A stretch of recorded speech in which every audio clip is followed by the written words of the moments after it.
John.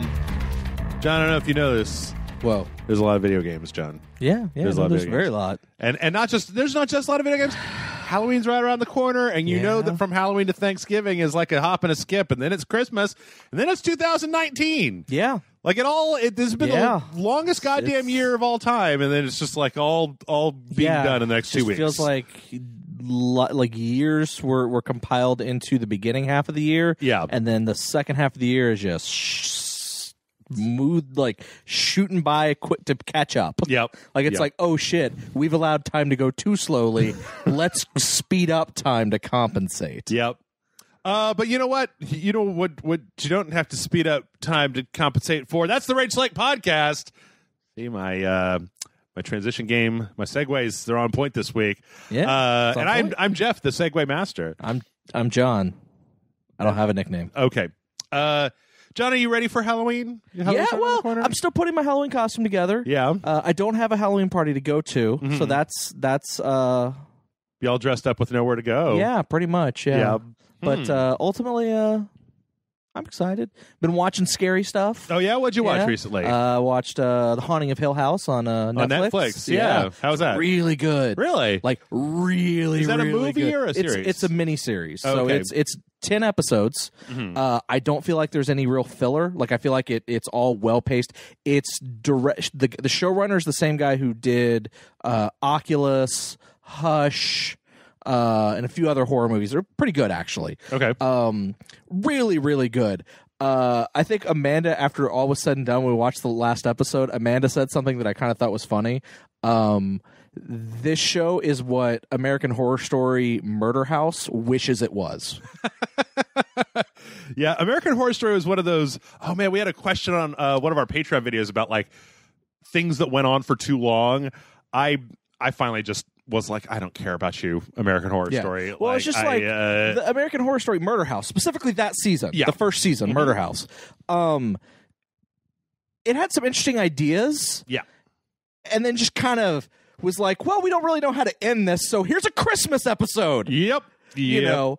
And it was just like, well, that's weird. This has a lot of those same ideas, but properly executed in a way that works. The ending is satisfying.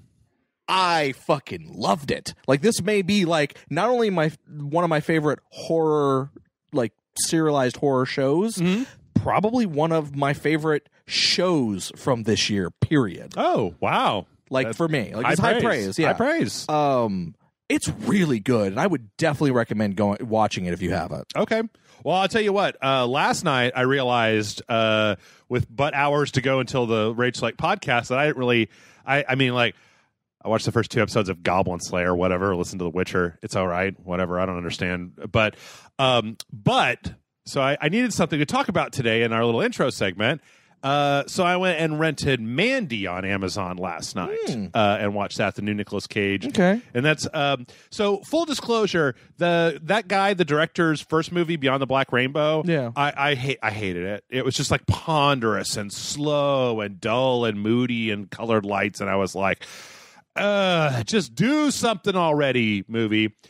This one I liked quite a bit more. Okay. Now I have a question. Have you been keeping up? It feels like Nicolas Cage is always in a bunch of like weird fucking movies, right?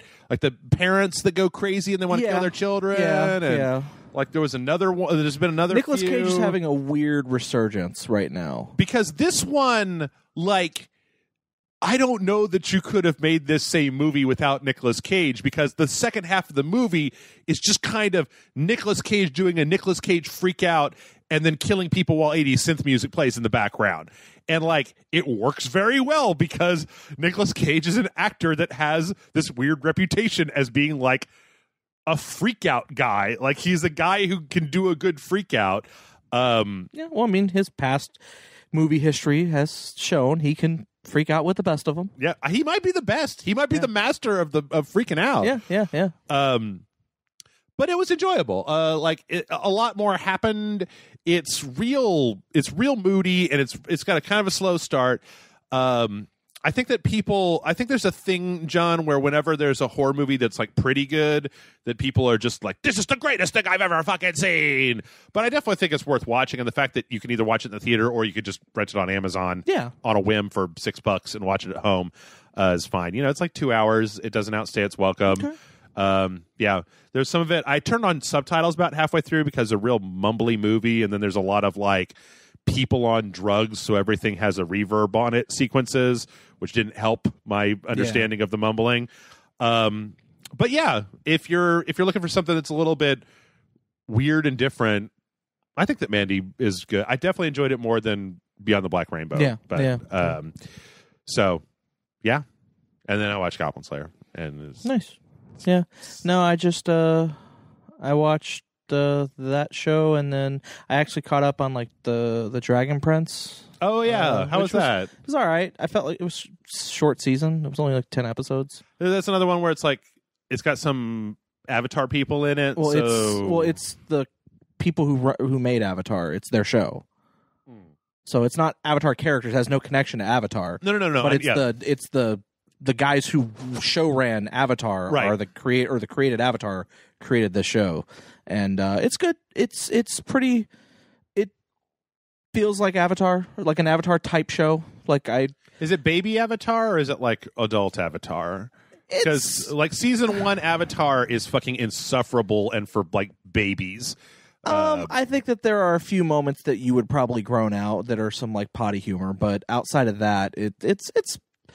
I think if I have one problem with it is that it goes out of its way to be like everything is shades of gray. There is no like this person is pure evil, but he's not pure evil, but he is pure evil. Right. But he's not really pure evil, but he is. Okay. And this person's a really good person, but they haven't been the best person ever. They have bad motives, and there's no such thing as evil. Of like this thing that you see as evil, it's really this other thing that's not evil at all. And it's just kind of like in that I was a little annoyed with it, but so because people liked Zuko in the first Avatar, and then everyone in the Legend of Korra is morally ambiguous, and they've just decided that like that's the thing is we got a morally ambiguous characters. Well, yeah, it's like there's a few characters in it that are the way they're played, like the way they're acted, is that they're totally innocent, down to earth people who are nice and who are good and have good morals and everything, but then they're having that personality while doing fucking evil shit. Oh, okay. And there's no way they could be like, oh, I didn't know I was doing these evil things. No, they're doing fucking evil shit and know they're doing evil shit. Yeah. They're just like, oh, but I'm the nicest person and I'm friendly and I'll make jokes and be. It's weird. Like there's one episode that kind of bothers me with the show, because now that I think about it, is because there's this whole section where a character's like, one of the villain type characters is basically, and one of the good character's like, well, I don't trust you, so I'm gonna leave my subordinate here to make sure you don't fuck us all over. Mm-hmm. And then as soon as that person leaves, the evil guy goes, so subordinate person, change of plans, I'm locking you in the dungeon, but it's treated as a joke from like their interactions with each other. Even while he's chained up, he's like, so how are you doing? He's like, oh, I'm pretty good, except you got me locked in this dungeon. That kind of sucks. Oh, wow. Do you have any complaints or anything like that? Other than being locked in the dungeon thing, not really. Well, I hear you, and I will take your comments under consideration, and you enjoy your time, and I'll see you later. And there's no like, you'll never get away with this or any of that. It's just the guy's like, yeah, I mean, we're friends, right? Yeah, no, we're totally friends. But you got me locked up in this dungeon. Yes, we got you locked up in this dungeon. Okay. Like it's a little strange. Sounds a little strange. The tone gets weird at times. Okay. Like it's these characters that are clearly supposed to be evil, but it's like treated as a joke. Mm-hmm. I guess to not make it as serious. And it's just weird in the tone. Okay. And the first season is only like 10 episodes, and it kind of ends on a nowhere. Like just like in the middle of the story. Which if anything, it feels like this was like a mid-season stopping point, like they were taking a break for the holiday, like how shows have like the first half of the season and they take a small break and then they come back for the second half of the season. Right. That's what it feels like this ending was. Okay. So I don't know. Like it's not bad, but I don't. Hard to judge without a full picture. Yeah, I don't know. Okay. But yeah, I watched that and I played a lot of WWE 2K19, which was not as bad as I was expecting. Good. So the story mode's actually really good. I'm kind of in a part that's a little bit of a bitch to play, but the game is still a little bit cheap in certain aspects of it with the AI. Yeah. But other than that, no, it's actually a lot better than I was expecting. They fixed a lot of the loading issues and put in a lot of really fun modes and made the game more fun. It still has a lot of issues. Hey, I always like fun in my video games. Yeah, I know. It still has some issues. Yeah. Oh boy, does it still have some issues. Sure. But they sugarcoated it. So, Okay. all of the things that I was pissed off about and worried about with the previous game, or most of them are been placated. All right. And there's a lot to do in the game, so there's a lot of fun to be had, for what I'm doing. So. Well, speaking of games with a lot to do in them, oh shit! Let's talk about Red Dead Redemption 2. Oh, there's a lot of Red Dead Redemption 2 this week. It's not even out for a week. Yeah, that's true. Let's start with the good. We got a launch trailer that came out. Yeah, it's a good trailer. Yeah. It's not a lot. I feel like we're maybe beating a dead horse, if you know what I mean. But there's a gang. They're doing gang stuff. It's a Western. Guys with guns. There's a little bit more in here, Yeah. but I will say, if I have one problem with this trailer, yeah. is that you don't really get a sense of who the main character is. Oh, because if I were to go by this trailer alone, the character who I can't think of, who has the mustache, who is the leader of the game, Dutch? Dutch, is that Dutch? Yeah, Dutch Vanderlyn. Okay, yeah. I didn't think that was Dutch. I thought that was somebody else. Oh, maybe it's not. Maybe I'm confused. It's so hard to tell in some of the. Yeah. And it's not like Dutch was exactly the most front and center character in Red Dead Redemption 1. So. Yeah, but maybe it is Dutch. I don't remember. But whichever character he is, I would come off thinking he was the main character based on this trailer. He's not. Yeah. So that's the only complaint I have. Other than that, trailer's fucking great. Yeah. I love it. Yeah. Yeah, it'll be interesting to see. I think it's funny. We did get a report last week that the story mode for Red Dead 2 is 60 hours long. Yeah. So Jason and I are going to be playing Red Dead for a long time. Yeah. And just remember, he committed to that. 30 minutes a week for 120 weeks for 4 years. Yeah. No, wait. How long is 120 weeks? That's 2 years and change. Yeah. It's weird. I wonder. I wonder about that number, though. I wonder whether that number is like, oh, you could play. I think it's darts if you for do 8 like hours. all the side quests and if you interact with all the characters that are interactable with. Right. I'm pretty sure if you just do the main story mode. If the main story mode is 60 hours long, John, that's ridiculous. Like, look, guys, I want as much bang for my buck as humanly possible, but 60 hours, I don't know that I want to play Red Dead 2 for 60 hours. Like, I might want to play it for 20 hours or like, maybe 30, right? With some side quest stuff in there. But like, bro, I have a life, motherfucker. I can't be playing Red Dead 2 as the only game I'm going to play for the next 3 months. Like, how the fuck are even people... They want Red Dead Redemption 2 to be the only game you play for the rest of your life. Apparently. I mean, like, they want to treat it like what they do with Grand Theft Auto Online, where people just only play that game. Right, but there is going to be a Red Dead 2 online, right? But if the story mode of the game is 60 hours long, I don't know. If that is true, then you could totally understand some of the crunch time controversy that's coming out this week. Yeah. This has been a little strange. So there's been some back and forth on it. Yeah. So apparently this all started with Dan Houser talking to Dan. who was it? Like Variety? I think it was Variety, about how there were some weeks where he was doing 100-hour weeks. Yeah, and which then spawned everybody to go, wait, you were forcing 100-hour crunch time? Right. So then, okay, let me see if I can get this straight here. He came back and said, that was like me and the other writers. Yeah. Like I didn't have any interaction with the rest of the company.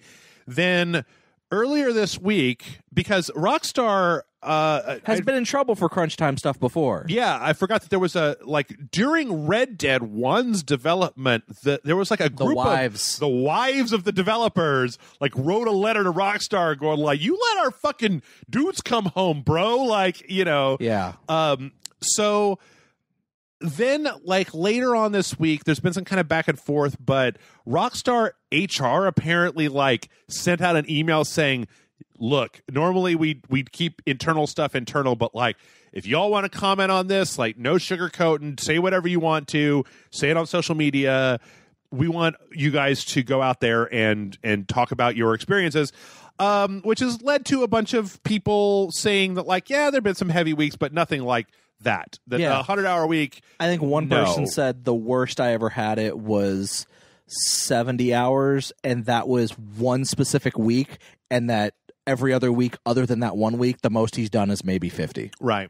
Now, it is interesting because when I was looking through these statements, the people that are being kind of very easygoing, I feel like a lot of times are like UI team and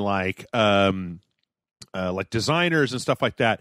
What I don't think I've seen is anybody from the QA department. And when it really comes down to crunch time, I feel like the ones who are really getting fucking locked in the basement and you can't go home is QA, because they have to run through testing procedures every time there's a change or a new build. Yeah. And as you get closer to release, those changes start to come faster to try to do bug fixes and stuff.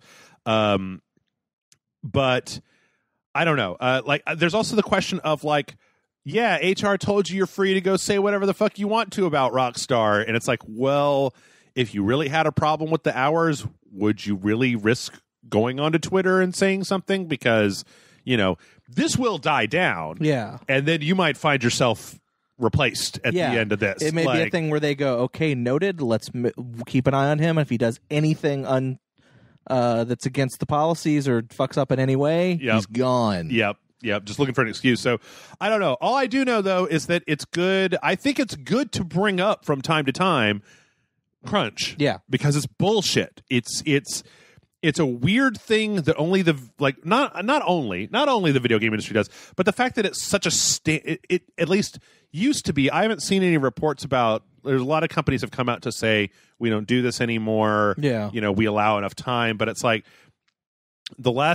only time that I was in a company that was making a video game, I felt like the beginning of the development cycle was super lackadaisical. Everybody, isn't it exciting? We're having a new project.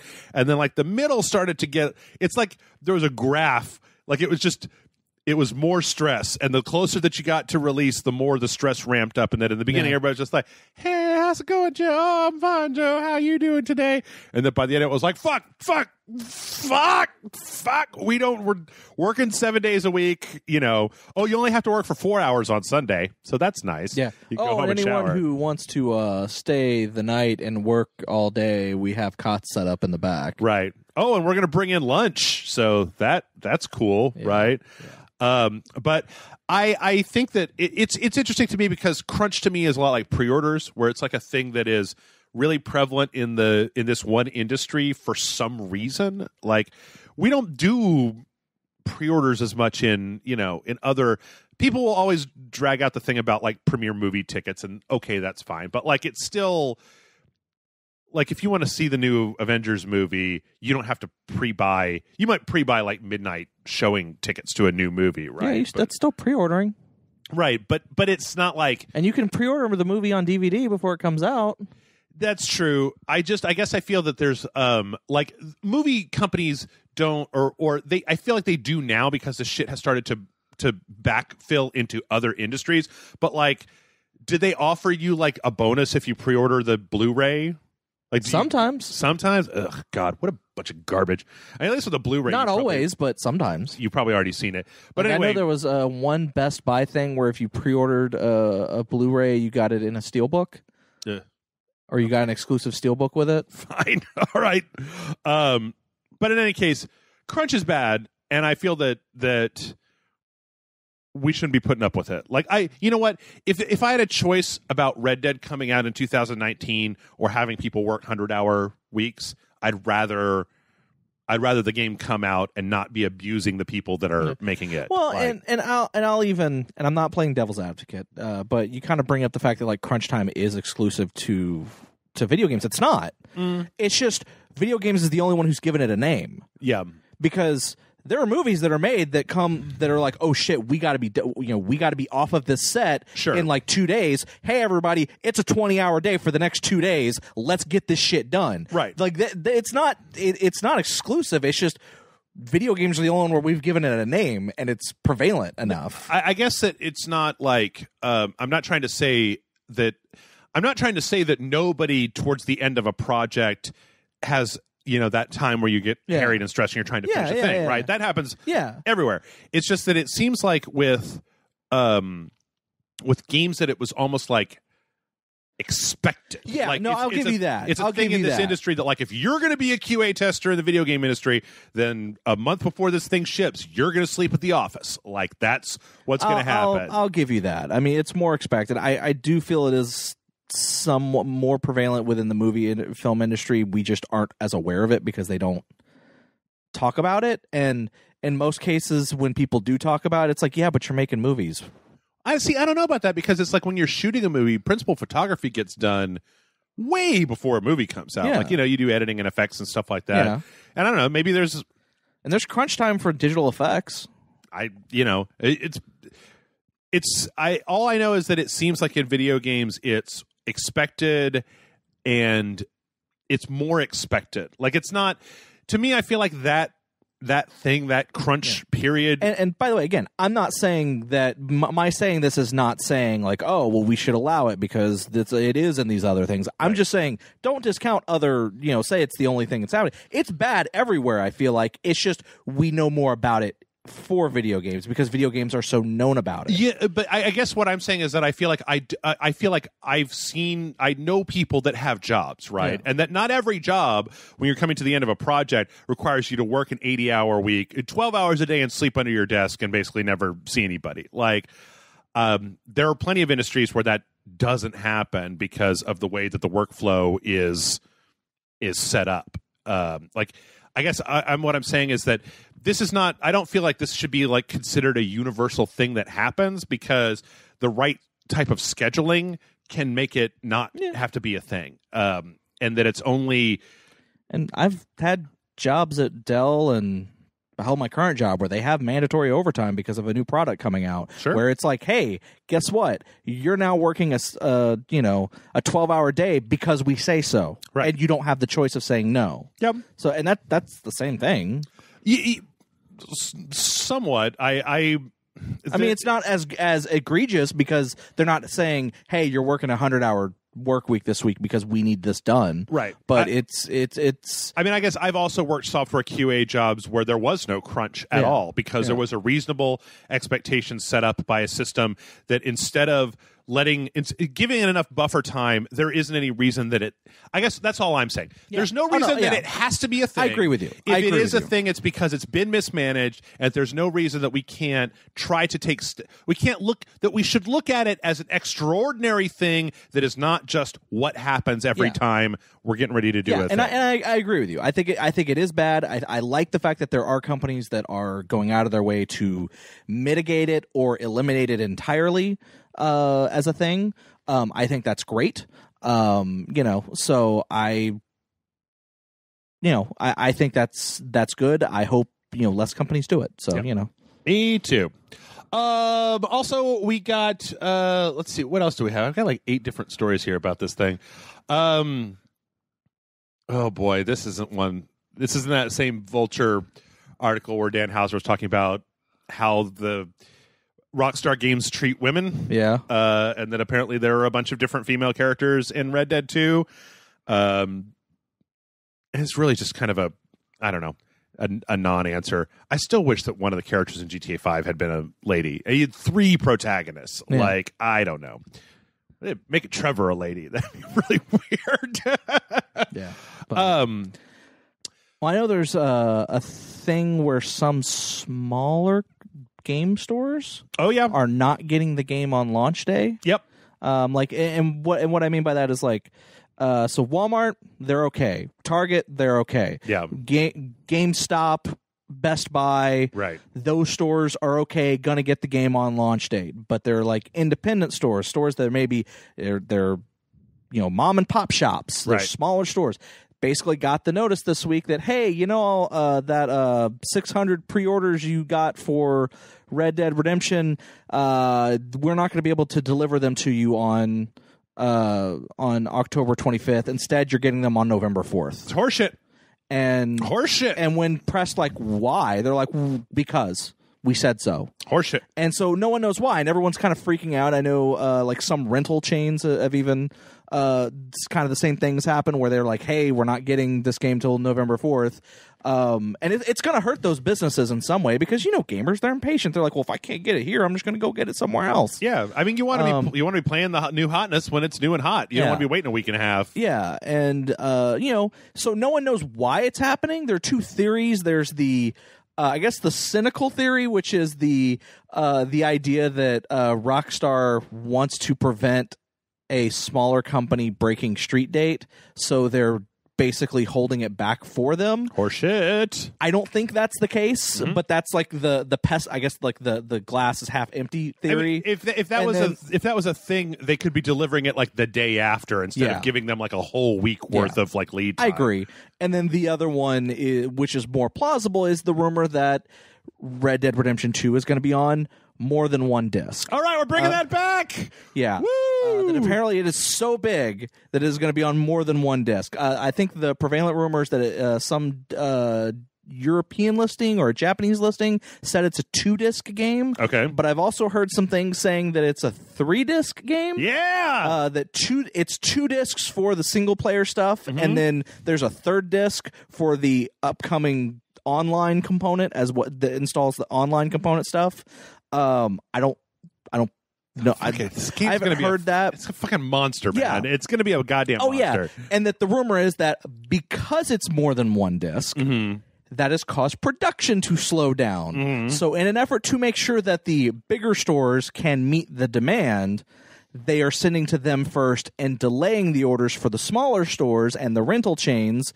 So because of that, because they can't meet the demand of everybody all at once. You haven't considered the 3rd option, though. There's a 3rd option. Oh, well, I'm just saying those are the 2 prevailing rumors that have been going around on the internet once this whole thing came out. The 3rd option is that a guy with a big cigar walks into the Rockstar office with a briefcase full of $100 bills and is like, well, it'd be a real shame if all those smaller retailers had to wait for a few weeks and only my good buddies Best Buy, Walmart, Target.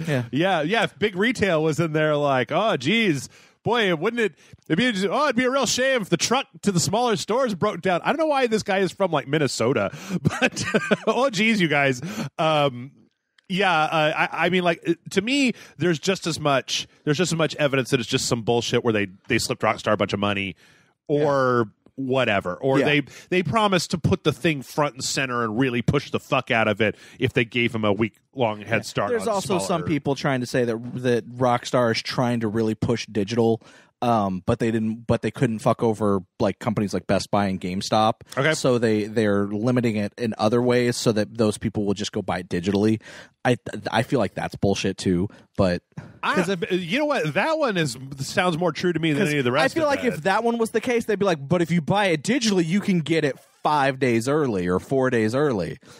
Yeah, I don't know. Rockstar might not be see, the thing is, I mean, fucking 2K does that shit all the time. Yeah, it's funny. I almost feel like they would maybe do that, except that Rockstar doesn't have to do that. It's fucking Red Dead 2. Yeah. Like, we don't have to put this like, oh, the gold digital Odyssey version comes out on Tuesday and the regular retail version comes out on Friday. Yeah, and that's why I kind of think it's a production thing because, again, it's this is going to be a big game. We already know this game is probably going, like, months ago. Yeah. If you had asked me, I would have told you this is probably going to be the biggest game to come out not only this year, but of the last 2 or 3 years. Because Red Dead Redemption was beloved by everyone. Well, if I'm not mistaken, I mean, like, GTA 5 outsold everything. Yeah. Everything. It's Movies, games. It's still in the top selling games.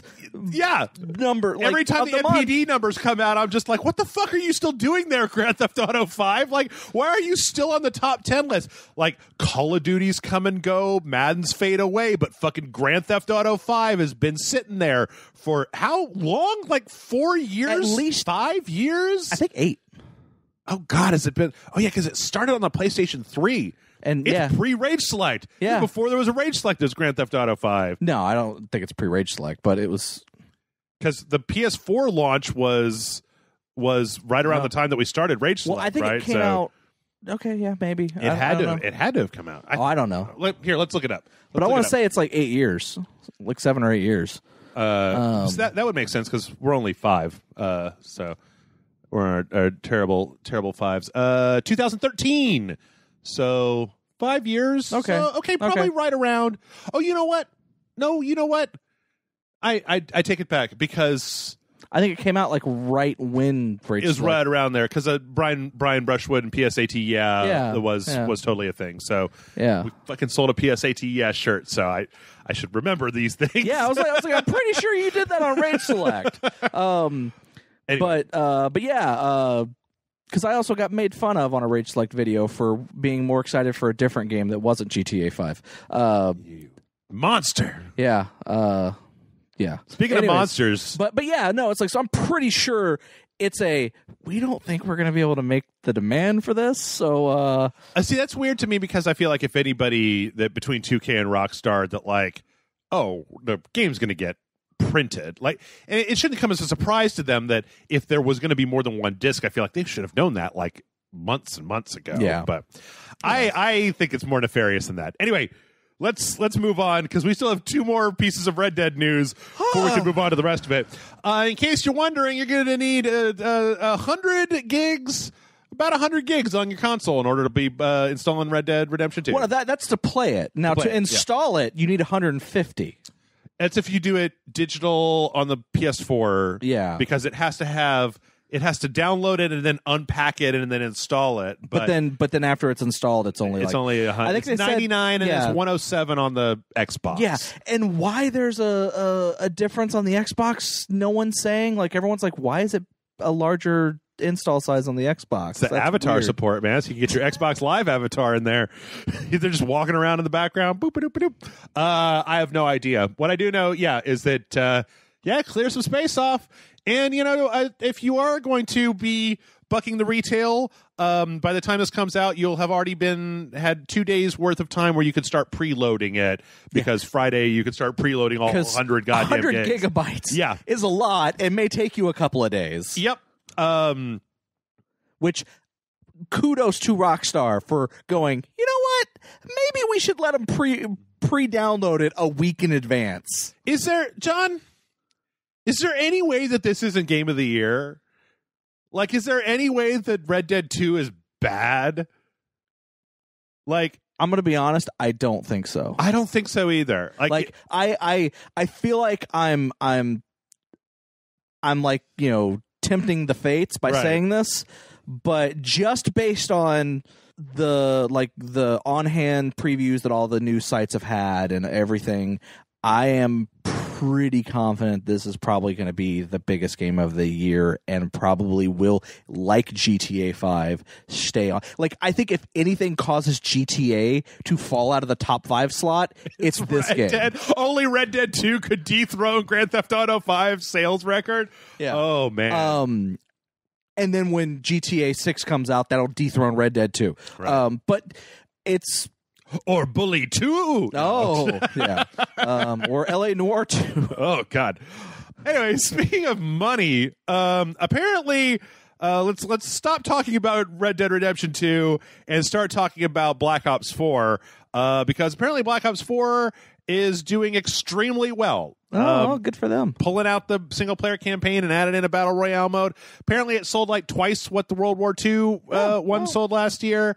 It's busting all of the records. Digital sales are like twice as much as last year's.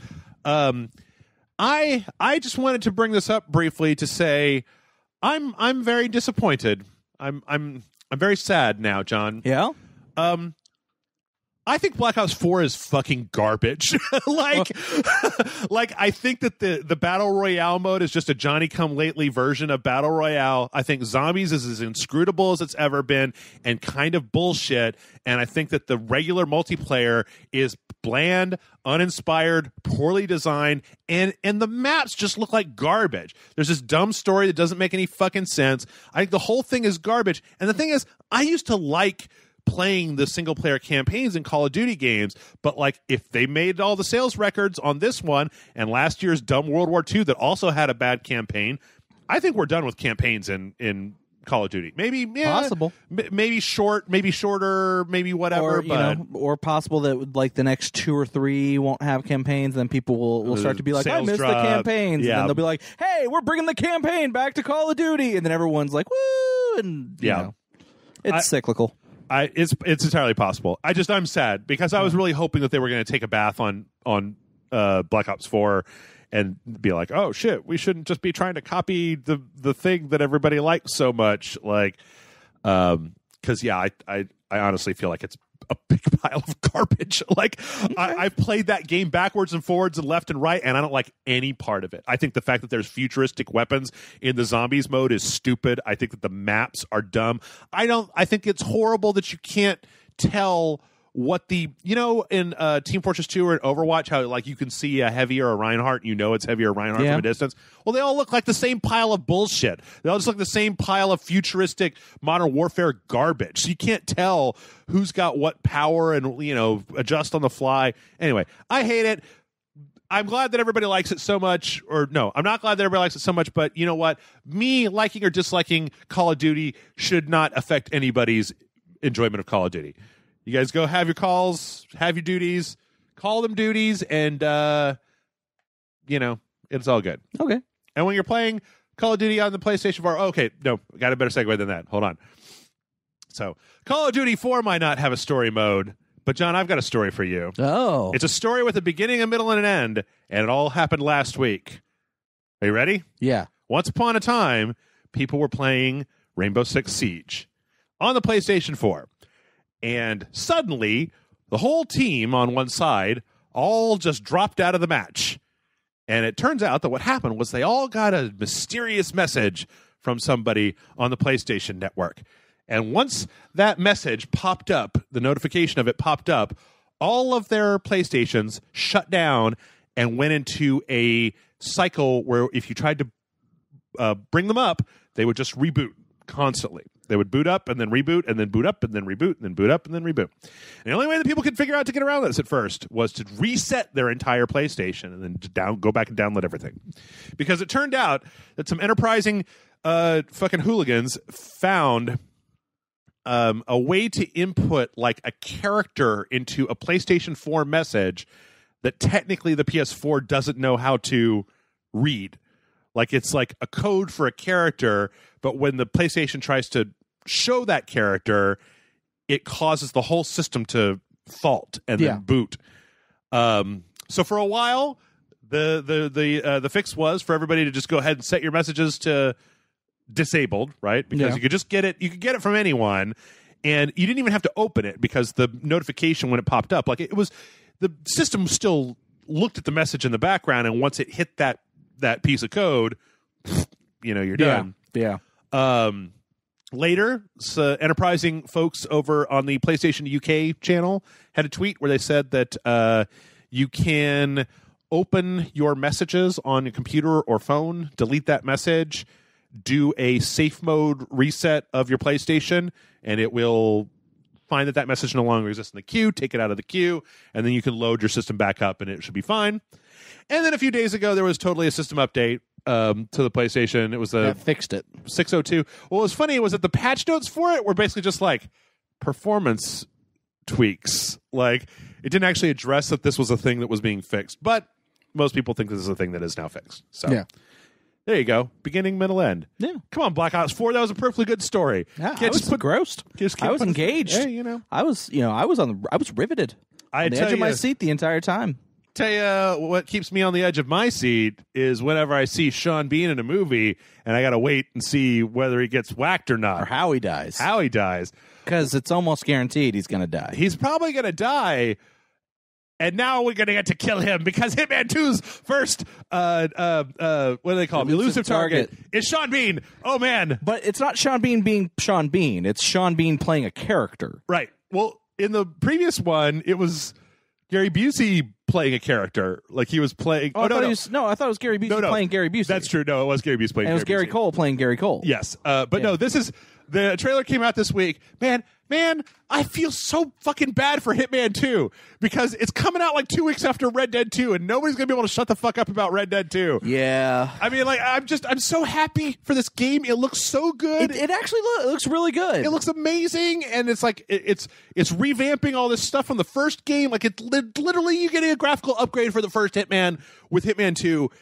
Anyway, so they had a trailer with actual Sean Bean talking about like he's trying to get. He's talking to a psychiatrist about the fact that People keep trying to kill him. Well, that he faked his death, Right. And he's faked his death so many times that he's like so many different people think he's dead, and it's funny because he starts talking about all the ways that he's faked his death, Yeah. and he actually starts describing ways that he's died in movies, like GoldenEye and so many others. Yeah. GoldenEye was the specific one. I was like, did he just reference GoldenEye? Like both deaths in GoldenEye? And then he starts going in about how he could kill a person in so many different ways, very much in a hitman sort of way. Yeah. And all the while, like there's like a bald guy like writing notes that he shoots at the end. That I mean, you when you watch this, I think that you assume that it's 47 in the chair taking notes, and at the end, it's kind of like 47 is watching this all on a screen. He's like, "You still haven't sent your best, have you? Well, fuck you. Come at me, bro." Apparently, his story is that his character is a former agent of the organization, who faked his death and went rogue. Okay, essentially. You know what? Which also, same story from GoldenEye. Yep. It's so awesome. It's so great. I'm down for it. When I saw this trailer, I was like, oh, Jeff must be hug heaven, man. Hug heaven. I am in. I mean, not only that, but like after we got done recording the podcast last week, there was a trailer that came out for the ghost mode in Hitman 2, which is multiplayer for fuck's sake, but not traditional. Not traditional. It's like you and another person both are Agent 47, and you're both trying to kill the same character or 5 different characters in the same map, but you're going after the same character. But what's interesting is that like the worlds are separate. So like if you cause chaos in your world, it doesn't reflect in the other person's world. But you can still see the ghost of the other player. Right. And whoever kills the target first gets a point, but they have to do it secretly. Like they can't do it and be seen. Right. So you can't plan Jeff it. It's the only bad thing about this whole thing. Yeah, there's no plan Jeff. No plan Jeffs. No plans Jeffs. But like, so it's actually kind of cool. So because you can see your opponent, if you see the person who's the killer about to kill the person, you can do something to fuck them over. Like you could publicly kill the guy so that neither of you gets the point. Right. But at the same time, that would then cause mass hysteria in your game, making your job that much harder. Right. Yep. The whole thing is a really interesting take on multiplayer. Yeah, I agree. And again, another reason that fucking Hitman 2, man, come on. Hitman 2 is the new Dark Souls. It is. I was so happy. Somebody on Twitter was like, "Oh man, Jeff's been talking about Hitman for so long, and like I finally got it. Oh wow, this is amazing!" And I was just like, "Yay!" hey, because there's a guy that came into town that wanted to go have a beer with me, and I spent like an hour being just like, and here's all the reasons they Hitman. He's like, I didn't know any of that. I'm like, damn it. Do you not watch the videos? Son of a bitch. All right, let's see what we got here. All right, we got some time left. All right, so yes, Hitman 2 is going to be awesome. And you know where you might be able to buy Hitman 2, possibly by the time it comes out, on the new Discord store/game library thing. What? They're launching a beta of this where Discord is going to have the ability to kind of have like a Steam-style access, and not just that, but there's also they're revamping their Nitro service, which is like a Game Pass thing where it's like you pay and then you get a certain number of games every month. I don't really use Discord. Of course, I should, but I don't really use it. Yeah, I don't use it at all. I probably should as well. It's one of those things that it's newfangled, not mold. Right. I've actually been thinking about turning it on because it's got direct Patreon integration and just being like, hey, if you give me $5 a month, then you can get in the Discord server, and I'll sometimes be there, I guess. Yeah. But it's interesting. I always wonder whenever another company comes out with like, hey, here's a thing. I mean, I wonder what it's going to be like. Like if it's going to be, if you can like join into other people's games, if it integrates the stuff that's already in your Steam library and then allows you to kind of use that, or whether it's going to be a wholly separate ecosystem from Steam. Because goddamn, I've got a lot of money invested in Steam and the number of games in it. So I don't know. We'll see. It's going into beta, so we'll be able to see how it goes. Okay. But I'll tell you one game that you won't be able to play. No. And that is Shenmue, not the HD Shenmue that came out, but the canceled remake. Not remaster, but remake. They were doing a remake? So last week, Digital Foundry got their hands on some kind of B-roll footage that appears that before, that at a certain point, they were actually going through and redoing Shenmue. Wow. And there's a whole video that they've got out there that basically shows kind of areas in the game and the fact that they're adding in like more texture and more, the models are being redone, like instead of just like what there's a bamboo fence, and instead of just being a texture, it's got like individual bamboo pieces. Nobody really knows what happened with this. Apparently Sega decided that it was like not too much work, not worth it. Which is a real goddamn shame, because I feel like if anything could have used some work before it was released, Shenmue. I mean, yeah. I think that it would have been. I think it would have been greatly improved if they would have gone through and kind of smoothed over some of the edges and made it a thing that was a little bit more palatable. Made it look and play like you remember it looking and playing. Right. Or for me, I mean, see, I never played it, so like make it so that it doesn't look like complete garbage for a modern audience, right? Because it just like all they did was just up-res the textures and it looks like garbage. So I'm sorry, Shenmue fans, but it does look like garbage, right? Like it looks like an old fucking Dreamcast game. It doesn't look super, super good. It looks real janky and old. So okay. I don't know. Anyway, you should go check out that video because it seems like we could have been living in a world that had a much more interesting version of Shenmue. I kind of, for one, hope that, I don't know, maybe if Shenmue 3 like sells really well, maybe I'll go back and redo it. Like do maybe Shenmue Kiwami 1, whatever. Yeah. I don't know. And then before we get into the trailers, Epic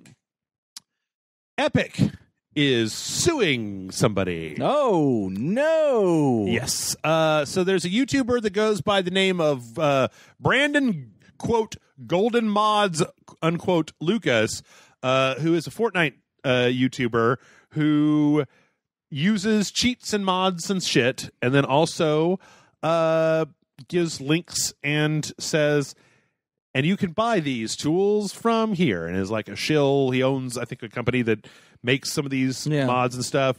So Epic is suing him. Okay. Because Epic asked him to take these videos down.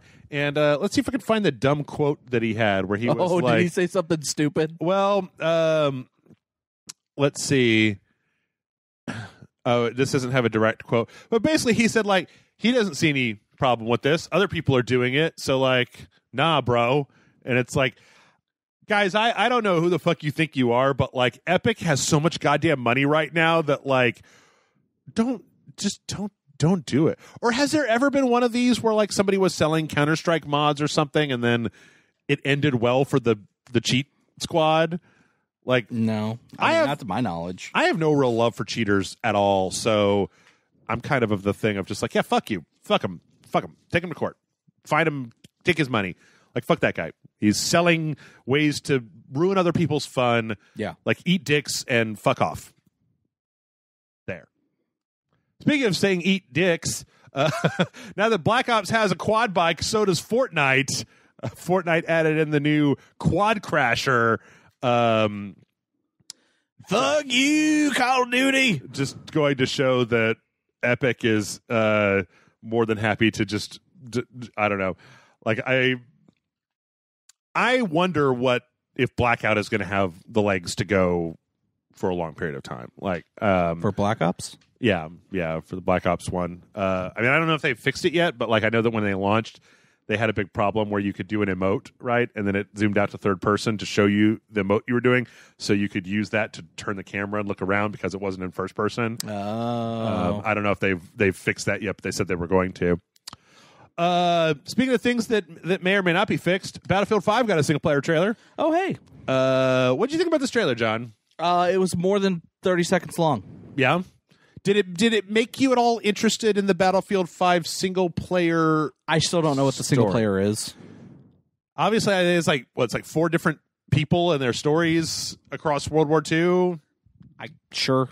I've never really, you know what? I guess the problem that I have is that the only Battlefield stories that I've really been interested in have been the Bad Company stories.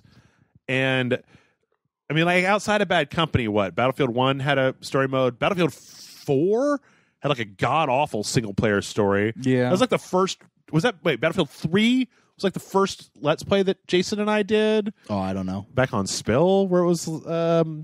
yeah, I don't... It's like they've never had very good stories. Oh, wait. Battlefield 4 was the one that started with Total Eclipse of the Heart in the car underwater. I remember that now. Yes. They've never had very memorable stories. It's almost like I wish that Battlefield would stop trying to have a story. So Battlefield is the opposite of Call of Duty. Right, yeah. Please stop trying to have a story, Battlefield. And then, especially, I mean, I guess they were already working on it when Rockstar announced that Red Dead was coming out, but it's almost like, why even bother? You could have put this thing out like 3 months ago or a year ago or like whatever. I don't know. I mean, it's flashy. It definitely looks good, but like, last year's Battlefield 1's story mode was I didn't really care about it. Like, I tried playing it. Never played it. It didn't hook me at all. This isn't really doing a whole hell of a lot for me. I don't know. I guess we'll see. Yeah. I mean, who knows? It could be good. Could be good. But I'll tell you what else looks good, and that is... That also doesn't have a story mode. It also doesn't have a story. No, For Honor had a story mode. Oh, yeah, it just wasn't good. Remember where it was like, yeah, like the weird, like, goddess of death or whatever was making everybody fight each other.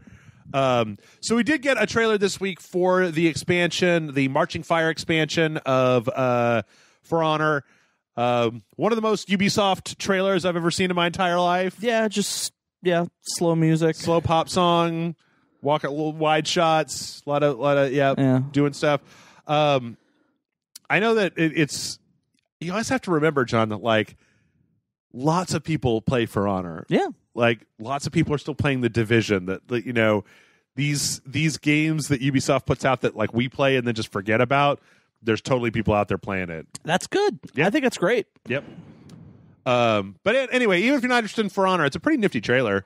I mean, again, Ubisoft as fuck, but you know, For Honor is a good looking game, and it's interesting to kind of see the all the different kind of cool stuff on display. So yeah, I agree. Speaking of cool stuff, Call of Cthulhu has a new trailer. This game. Yeah. What about it? Comes out soon. October 30th? Yeah. 4 days after Red Dead 2? Yeah. Good luck, Call of Duty. Focus Interactive is like, yeah, give it 4 days. Everybody will have forgotten about it by then, you know. Call of Cthulhu. In fact, it comes out like between Red Dead and then like, you know, there's other. It's not like once Red Dead 2 comes out that the deluge ends. Like, yeah, no, that's kind of the. There's a lot. Yeah, but yeah, no, I think this trailer looks great. I'm actually really interested in this game. I really want to play it, and there's just so many games. It's too many things, man. Oh yeah, you don't want to get in between Red Dead 2 and then The Quiet Man on November 1st. Oh God, The Quiet Man. Woo!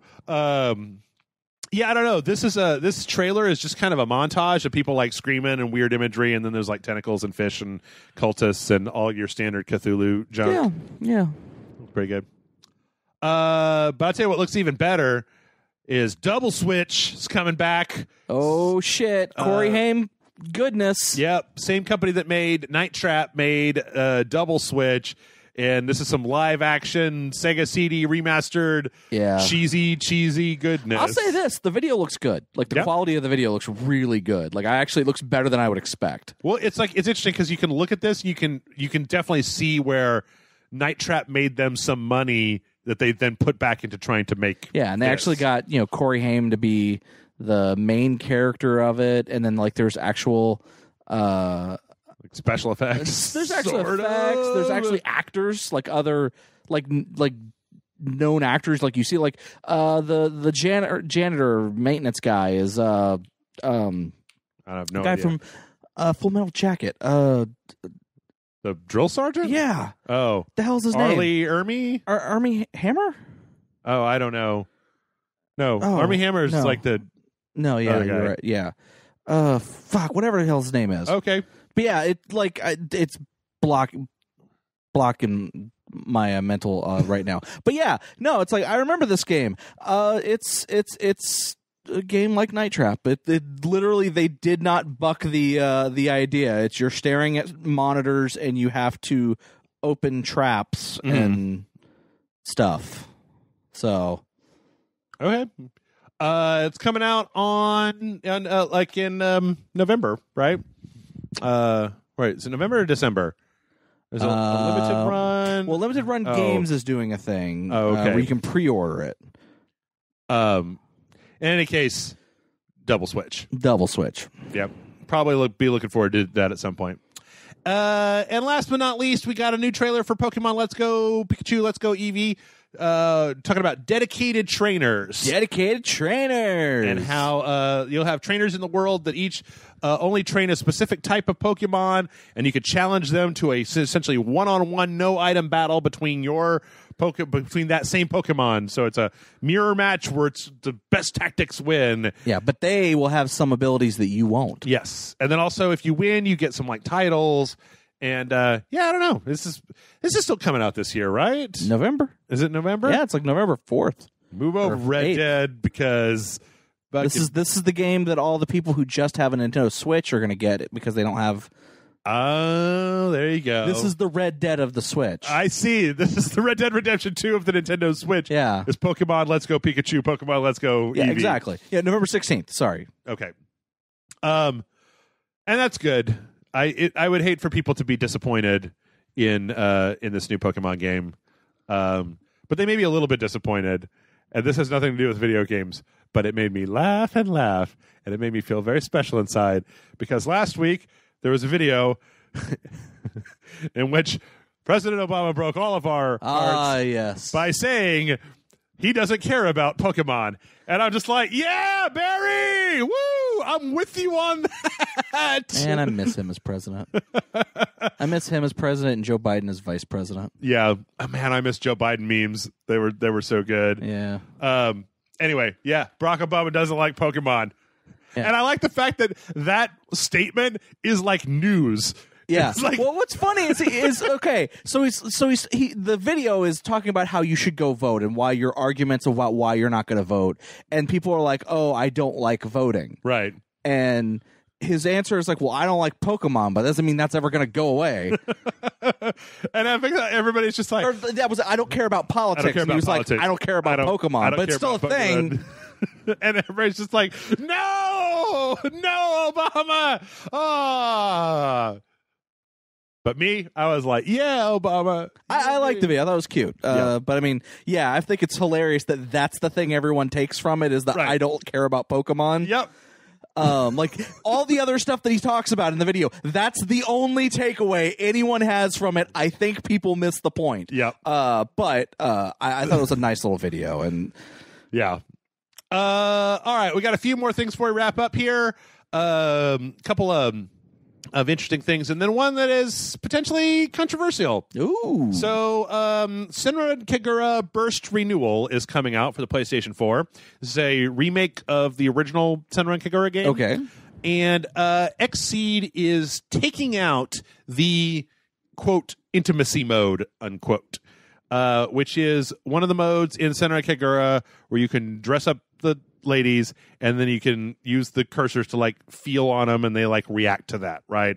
I feel like this is a thing where when it was on handhelds, because I think it was a DS game originally, and it's like you use the touch screen and everybody was just like, ooh, wow, I can pretend to touch anime titties on this touch screen.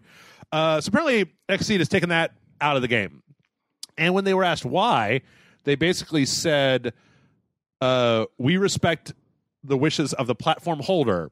So they're taking it out specifically because Sony doesn't want that in the North American release for what censorship? Fucking down with Sony. Right.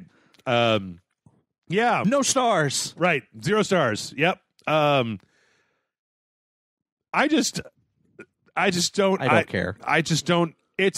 I mean, I'm never buying a Sony product ever again. Look, if you want to get even weird and granular about it, John, and I do. Like, it made more So you want to get weird? I want to get weird and granular. When it was on the DS or on the Vita, and you could literally touch the screen, and then it was and they were like, whatever, doing their dumb anime bitch thing.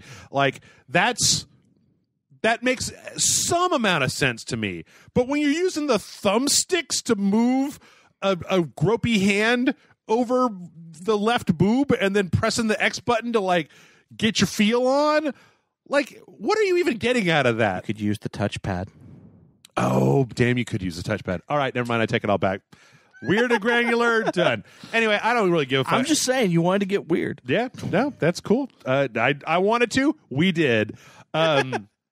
Anyway, I don't know. This is one of those things where I'm just like, just whatever, man. Like, the fucking, my Booby Ninja game doesn't have the mode where I can grope somebody. Oh, boo-hoo.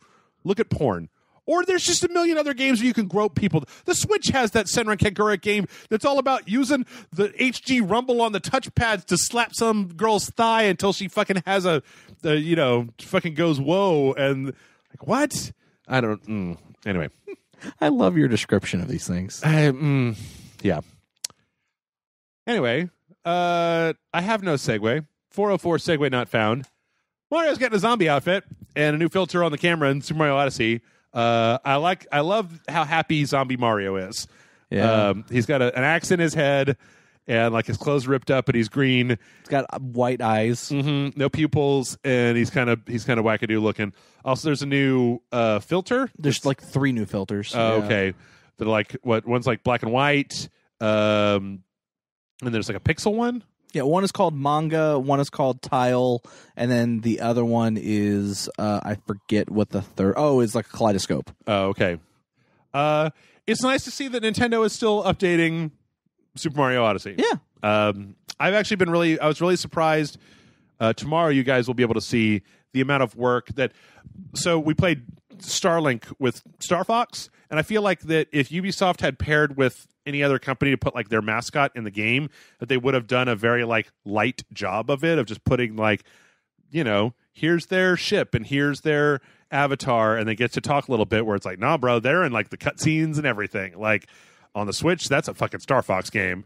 But so yeah, good job, Nintendo. And last but not least, John, something interesting happened this week. Oh, did it? Mm-hmm. Do you know about the Stanley Parable? I am aware of it. Okay. Did you know that there is an achievement in the Stanley Parable that only became possible to legitimately get this week? Oh, really? Mm-hmm. So the Stanley Parable has an achievement that's called Go Outside.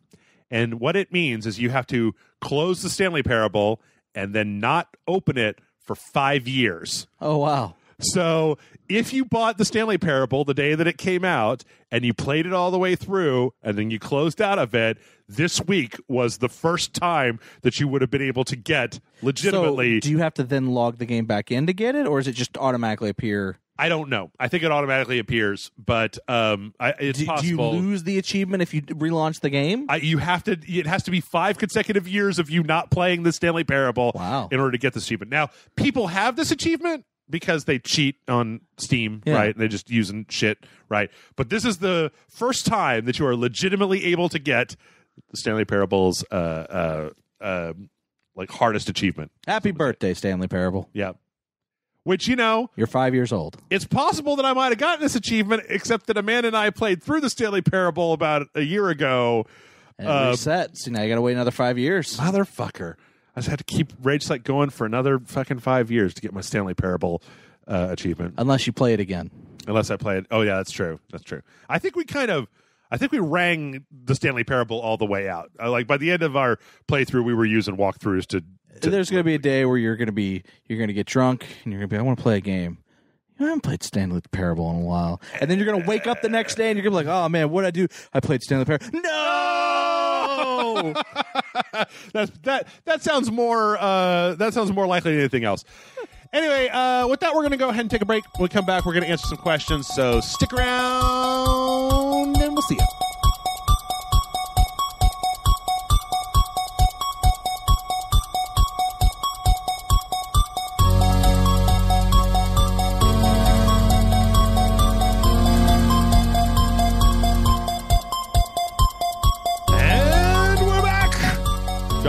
And normally it would be time for questions, but we don't really have a lot of questions this week, and I actually have been beating some video games recently. Oh. It's pretty amazing. My time has got a little bit more freed up. I've had a little bit more time to just kind of veg out in front of video games.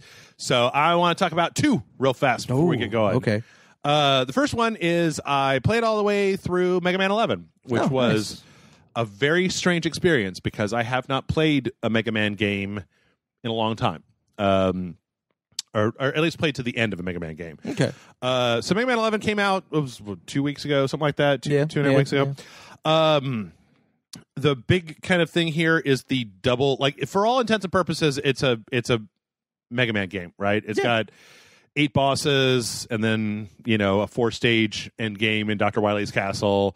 It's got a little bit of a story kind of about Dr. Light and Dr. Wily and how they used to be friends and then they were enemies. And a lot of it has to do with the new double gear system, which I don't know. Did you ever get a chance to play? I have not played the game at all. So anyway, you now have a new thing where it's like a lot of it's the same, where you've got the sub weapons and everything, and you got the charge and the slide and all that stuff from Mega Man. But you have L1, R1 now activates these gears, and one of the gears slows down time for a brief amount of time, immensely.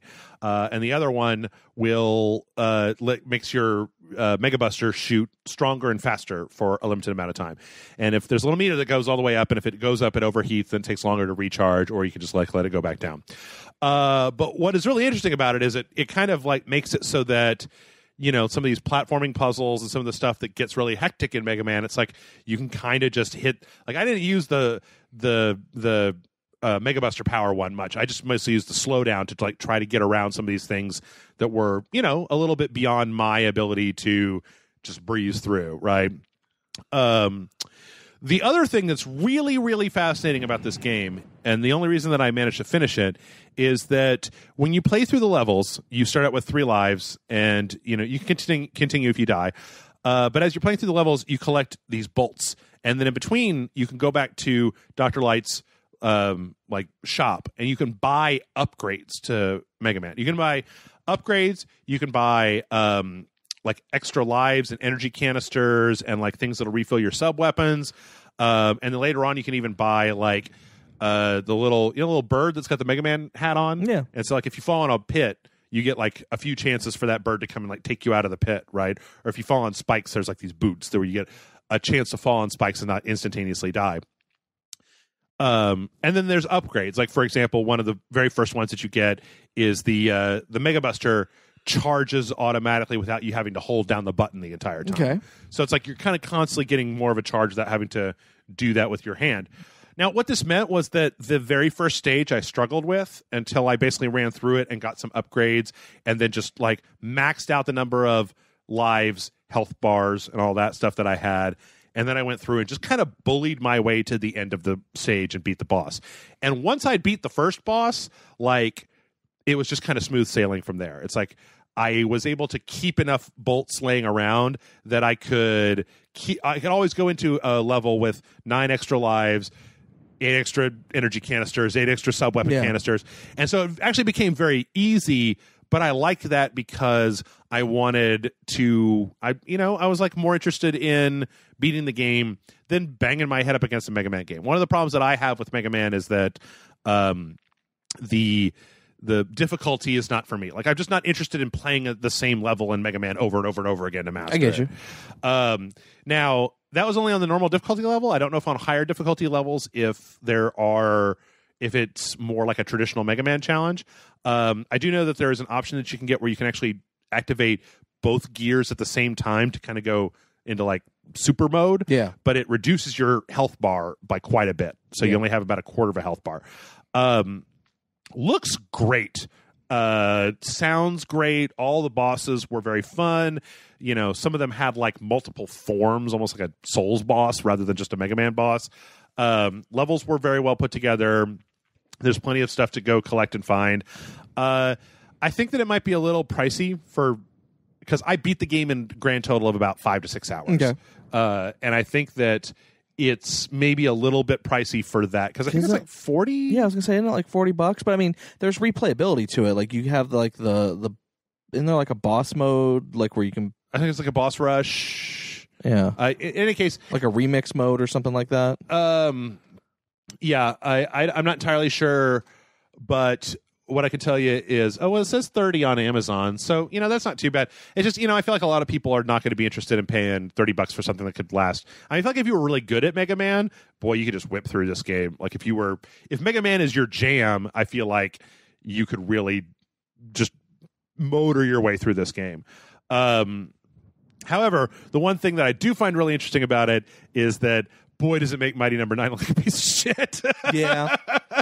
Yeah. Like, oh man, because it doesn't feel like a throwback game, and it doesn't feel like X, right? It feels like old Mega Man, but it's 3D and it's very bright and colorful, and I don't know. I really, really enjoyed it. And then second, Mark of the Ninja Remastered came out, and we all knew what was going to happen. Yeah. I played it for the dojo, and then I just kept bringing it up and playing levels. Goddamn, does that game hold up? Like, it's just as good as it was back when it came out. If you've never played Mark of the Ninja, like, it was right before Clay started moving into, like, 3D territory with all their, with Don't Starve, and I guess Don't Starve isn't 3D, but kind of a hybrid. Yeah. Oxygen. Survival games. Not included, and Invisible Ink and all those games. Mark of the Ninja is just one of the best stealth games that I've ever played. Yeah. The different ways that you can go through the levels just make you feel like a total and complete badass. Yeah. And I absolutely love it. And it's like $20. Hell, if you've got it on the PC, it's free, I believe, is you just get it for free on Steam. If you already owned it. If you already own it, yeah. But yeah, it's great. And then there's the DLC is included there, which is just like one extra quest. Dosen's Quest, which gives you like a different outfit that you can have. It's really just an amazing game. I couldn't love it more if I tried. Yeah. Please, oh please, Clay, will you make another Mark of the Ninja game or another Shank game or just another 2D action game instead of these isometric 3.5D game survival games. Yeah. I mean, I liked Invisible Ink well enough. I never really got into Don't Starve. Yeah, I never got into Don't Starve. I did like Invisible Ink though. But yeah. So, have you beaten anything you want to discuss, John, before we jump into questions? I mean, like I said, I'm still playing Valkyria Chronicles 4. Mm-hmm. I love that game. I think it's great. I mean, if you didn't like Valkyria Chronicles 1, probably it's just more Valkyria. Yeah, it's just right. more like they didn't rock the boat. They played safe. Right. Ain't nothing wrong with that. But there's nothing wrong with it because that's what I wanted. Right. So it's good.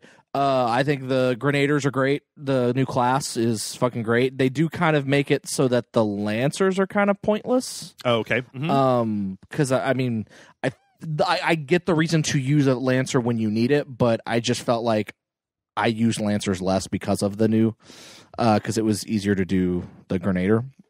Those are the mortar. Yeah, the mortars. The mortar troops, because they can shoot really far and they do a lot of damage. Yeah. But yeah, that game's great. WWE 2K19, as I said earlier in the show, I played that. It's a lot better than I was expecting. The voiceover story mode is great. Okay. If I have one complaint with it, is that it's a very linear story mode. Like, your choices kind of like. There's actually a quote in the game. There's a line in the game that I thought describes the story mode perfectly, which is it's Triple H, because the whole thing is you're feuding with Triple H because he doesn't like you and he's trying to ruin your career because you besmirched him and he's holding a grudge. And he goes, I have actual power. You, on the other hand, you have the illusion of power. You think what you do matters, but it doesn't, because what I do matters and what I say goes. And that's kind of what the story mode is like when you get presented with choices and options, they don't really matter. Yeah. Like, your choices are, oh, we're going to go do this run-in dressed in disguises. Do we dress as D-Generation X? Do we dress as the NWO? Or do we dress as two random 80s superstars? You still do the exact same thing regardless. It's just you're dressed differently. Right. So the choices, I wish there was a little bit more branching, a little bit more chance to, especially for replayability, like to play through it as, when you're creating your character at the very beginning, you choose between if you want your character to be a heel or a face, but you're a face no matter what. Oh. Like, it's your character already has a personality, has a story, it has a name already, so it's like the other weird thing about the story mode is like you give your character this this name, nicknames and all this but he's not called that. He's called Buzz. Like, that's his name in the game is Buzz. Oh, like Shepard, right? Yeah, from Mass Effect. Okay. Yeah. So, but it doesn't like change your nameplate to be Buzz. It still says your character's nameplate when you're walking down to the entrance ramp. And, okay. It's weird. I do like their there's a skill tree in the story mode. So instead of where you're upgrading individual stats, they do a skill tree, which I think is interesting. However, I feel like they made it a little convoluted, because to upgrade your skill tree, you have to earn what they call style points.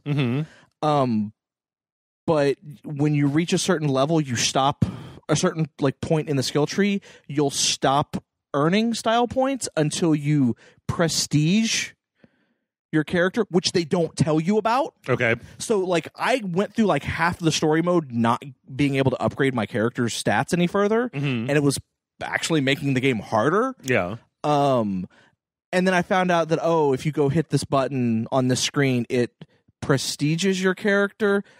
I don't know what that does. But then you start earning style points again. Well, I mean, like online games, right? Prestige is when you hit max level, and then it's like you start back. Yeah, over but it's again, not that. Right? Like, you're not hitting the top of the skill tree. Oh, you're hitting the next section of the skill tree. Weird. Yeah, it's really weird. I think they need to work on that a little bit. Yeah. Or at least it just sounds like the messaging about that you need to do it. Yeah, I do think it's a good idea of what they're doing, because it's basically making it so that if you're not familiar with what each stat does, instead of getting stats, you're just clicking on things that do help your stats, but it's more like kind of you can see a progression of, this stat will help this and that. So story mode, I actually think it's great improvement. It's fucking great. Some of the graphics still look like garbage in that game, which is really ridiculous considering it's a current modern gen game. They still look like they're from the PS3. Some of them, like character models, not so much, but some of the environments look like they're from the PS3 era. How is I think you said that last year the loot box stuff was really egregious in 2K18. It's still there. Is it still egregious? I mean, it's only in the story mode, right? And I have my issues with it from a contextual standpoint, because the idea is they don't you want your character's just starting out, so you want to be able to build your character over time. Like, they don't want you to go into the character mode with an idea of who your character is. They want you to start with a blank slate, and then you change things over as you play the story mode to see who your character becomes, essentially. Okay.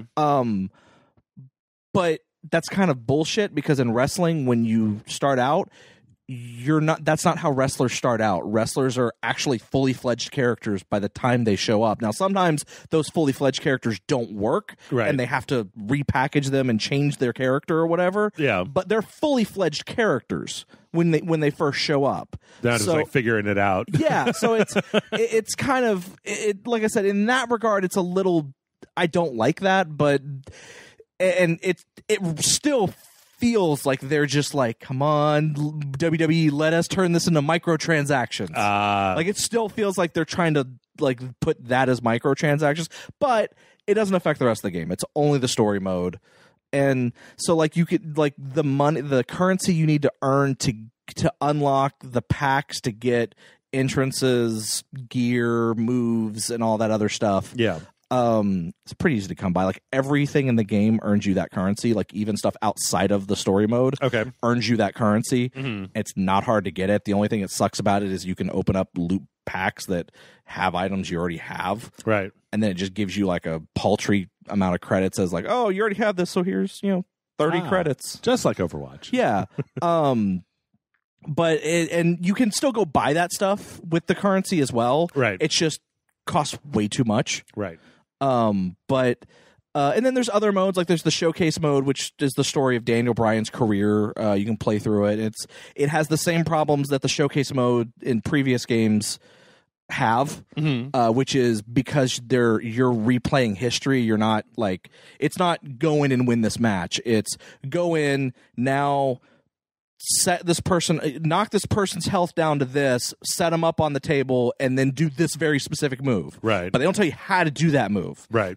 So you have to kind of figure out how to get them on the table. How do you do this specific move? And what if the AI reverses it? Oh, well, then you have to go through the whole thing over again. Sounds frustrating. It is. Showcase mode, on paper, it's a good idea. In execution, it kind of falters because of the way they go about it. I don't really care for Showcase.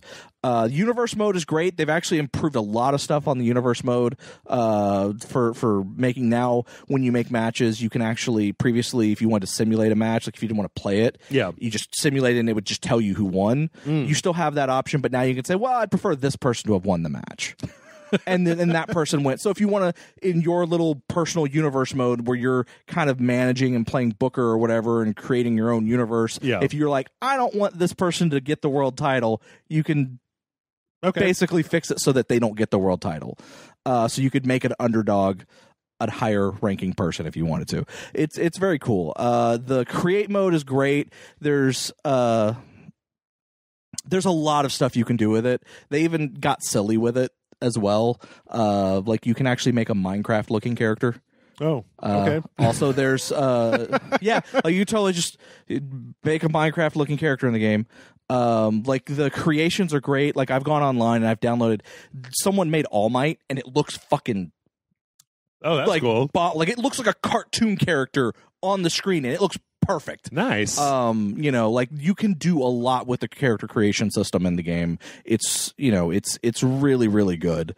And they even have big head mode now, which is, so if you go into it, you want to have stupid fun, you just hit big head mode and turn it on for a match, and then all the characters have big heads. Doesn't do anything to the game, just have big heads. So it sounds better than last year. It's way better than last year. It's still got problems. Yeah. It's still got glitches galore, and it's kind of repetitive at times still. The load times are much better. But I haven't been this satisfied with, well, I'm not 100% satisfied. I haven't been as satisfied as I am with this game in probably 3 iterations prior to this. Okay. Like, it's been a while since I've been like, I'm excited to actually play this. Cool. Kind of thing. So, well, speaking of All Might, that's a good segue into our first question. Oh, okay. This isn't really a question for you, and it's not a very long question. I see how it is. Yeah, well, Maricus writes in and says, hello, Jeff and John. Maricus here. Want to ask a quick and simple question. What are your thoughts on the My Hero Academia Season 3 ending? Without spoilers, of course. As a manga reader, I was excited because it introduced my favorite character. I'm not going to say who. But I was also disappointed because they were setting up an arc at the end of the season, so it just kind of stopped a little ways into a new arc. Your thoughts on how the end of the season? Sincerely, Maricus, stay classy. Yeah, I still have only seen the first season, so... So it was a little weird because there was kind of a, you know, how My Hero Academia, like you saw season 2. Did you watch season 2? No, I've only watched season 1. Okay, so like one of the big things in season 3 was this big test that everybody was doing to get their like provisional hero license, right? Yeah. And it was a big arc. There was like 3 arcs in season 3, and I won't talk about the other ones, but like the last one was this thing, and it was, you know, week to week, and they're gonna do it, you know, is the class they're gonna work together, like how is it gonna happen, blah blah blah blah. And then it was like they got to the end of that, and then there was like an episode that kind of stood alone. There were 2 episodes that kind of stood alone. And there was a 3rd episode that just introduced 3 new characters, and then it was over. And it was like, and it took me by surprise because I felt like the normal stopping place would have been at the end of the license thing, right? Before the 3 characters showed up. Right. Or even like the thing that happens after that, like the episode that happens after that, kind of has a big kind of thing that happens. And it would have been, I feel like, better to maybe like end on that cliffhanger and then start the next season with the resolution of that cliffhanger and then move into, you know, whatever you were going to do next after that. It just was weird. It felt like it just, you know, normally the way that your season of anything works, right, is that it you know, you have your big dramatic thing and then there's a conclusion and either there's an aftermath or a cliffhanger and then it's like you end the season and you pick it back up next season. And this one was weird because it felt like there was just an arbitrary, like, okay, you need to have 17 episodes. It's like, but it really makes sense if it ended at episode 14. It's like 17 episodes. It's like, sir, it doesn't make any sense to stop at episode 17. 17 goddamn episodes. I don't even know if there are 17. I think there's some more like 20 some odd. Yeah. So it was okay. It was just abrupt. But then on the other hand, I'm used to anime doing weird shit. Yeah. Like anime doesn't follow the same arcs rules sometimes. Yeah. So it's like, oh, okay. But yeah, I also felt the same way with, or not really the same way, but like Better Call Saul just ended their, I think it was like fourth or 5th season. And I didn't realize it was the last episode because what happens is kind of dramatic, but it wasn't like the dramatic things that happened at the end of the first 3 seasons.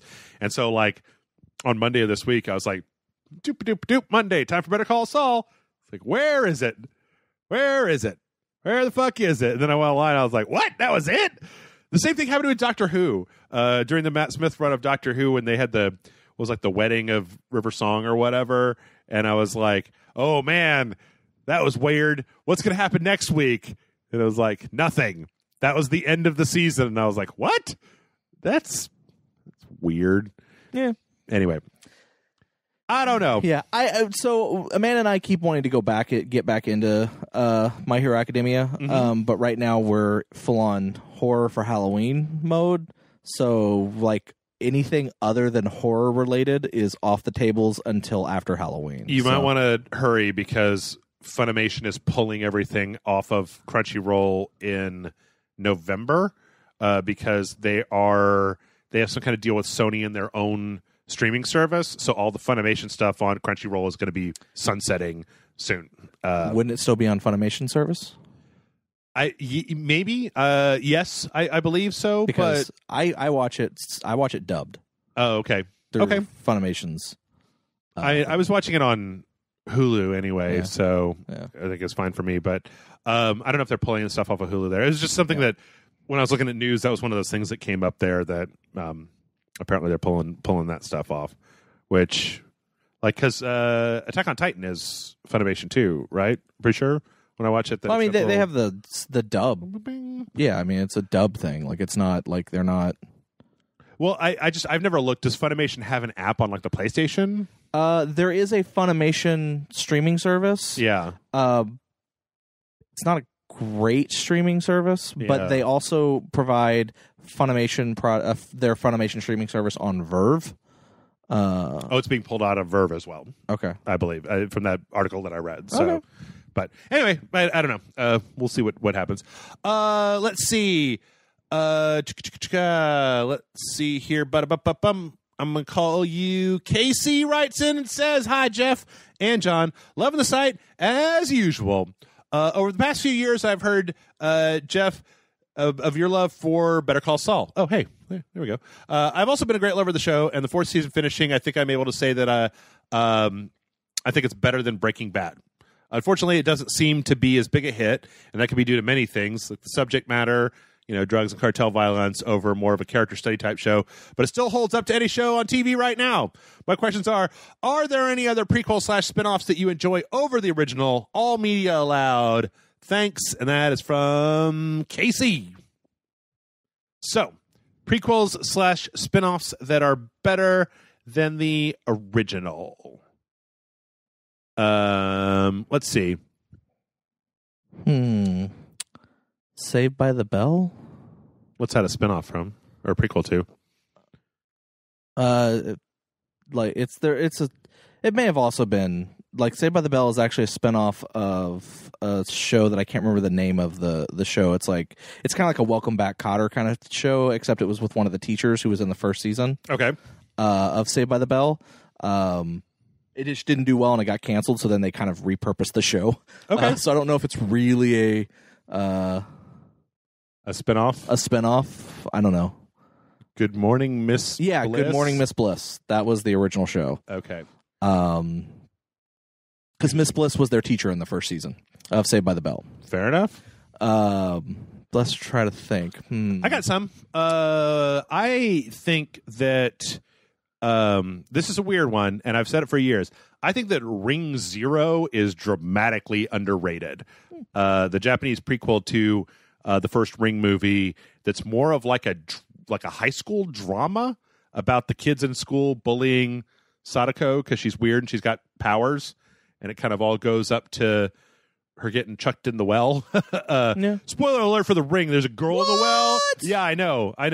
But it's actually a really kind of interesting movie. Because it's not really, it's kind of a horror movie, but not really. It's more of a drama, and it's really kind of a strange departure from the tone of the Ring. One I can say with absolute certainty is Nier.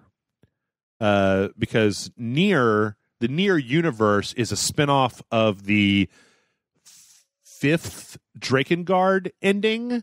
So, one of the Drakengard endings are that the dragons of the Drakengard universe come to our world, and then a bunch of jets and shit blow them up.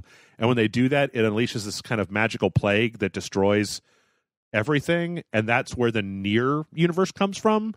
So it's technically like a subset of the Drakengard universe. And Drakengard, I've listened to people talk about Drakengard. I have no interest in playing Drakengard. Yeah. Apparently, it's like a really bad Dynasty Warriors clone. I've heard that. And all the weirdo endings that sound really cool, but I have no interest in playing a mediocre Dynasty Warriors game in order to do that.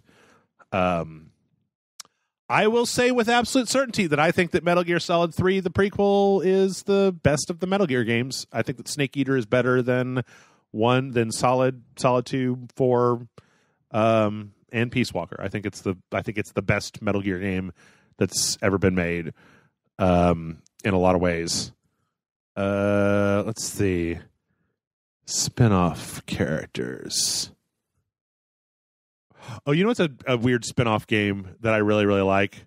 That I feel has never gotten the props is Mortal Kombat Shaolin Knights or Shaolin Monks. Yeah. Shaolin Monks.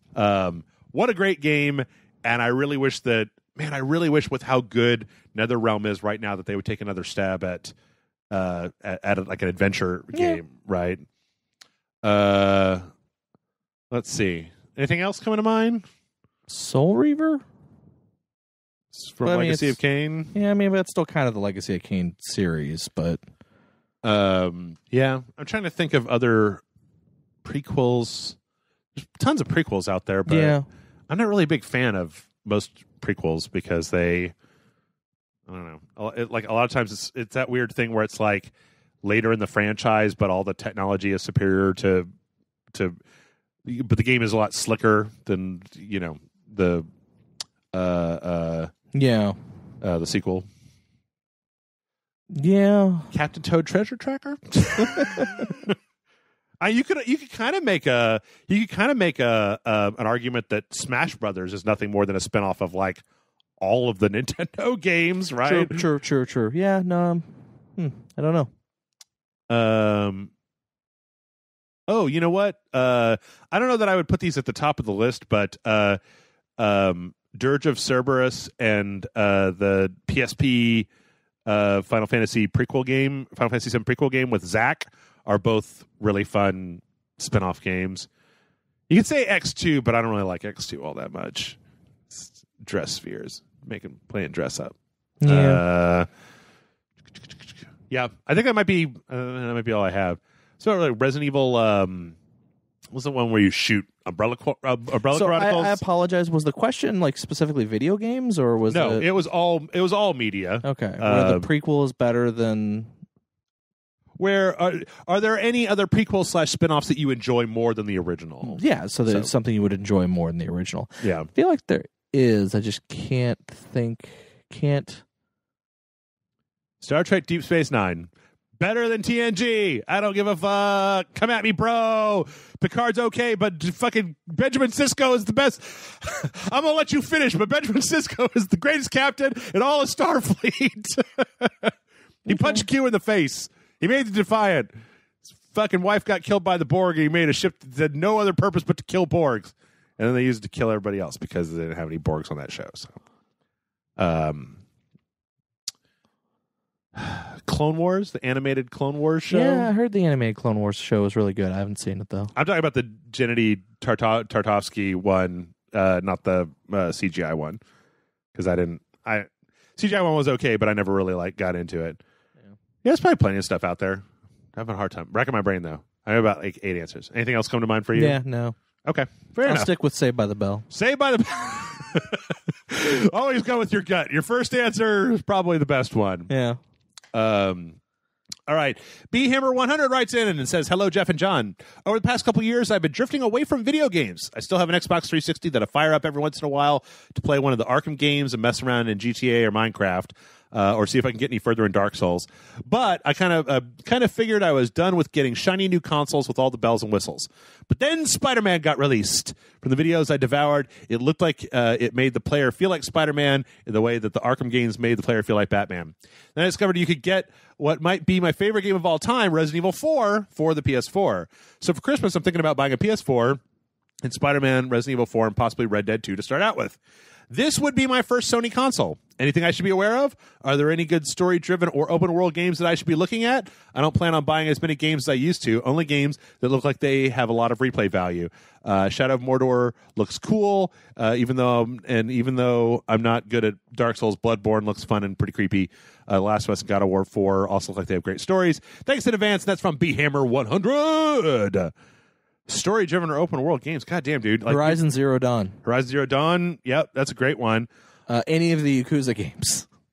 You might maybe start with Kiwami and see what happens. Okay, so I'm going to...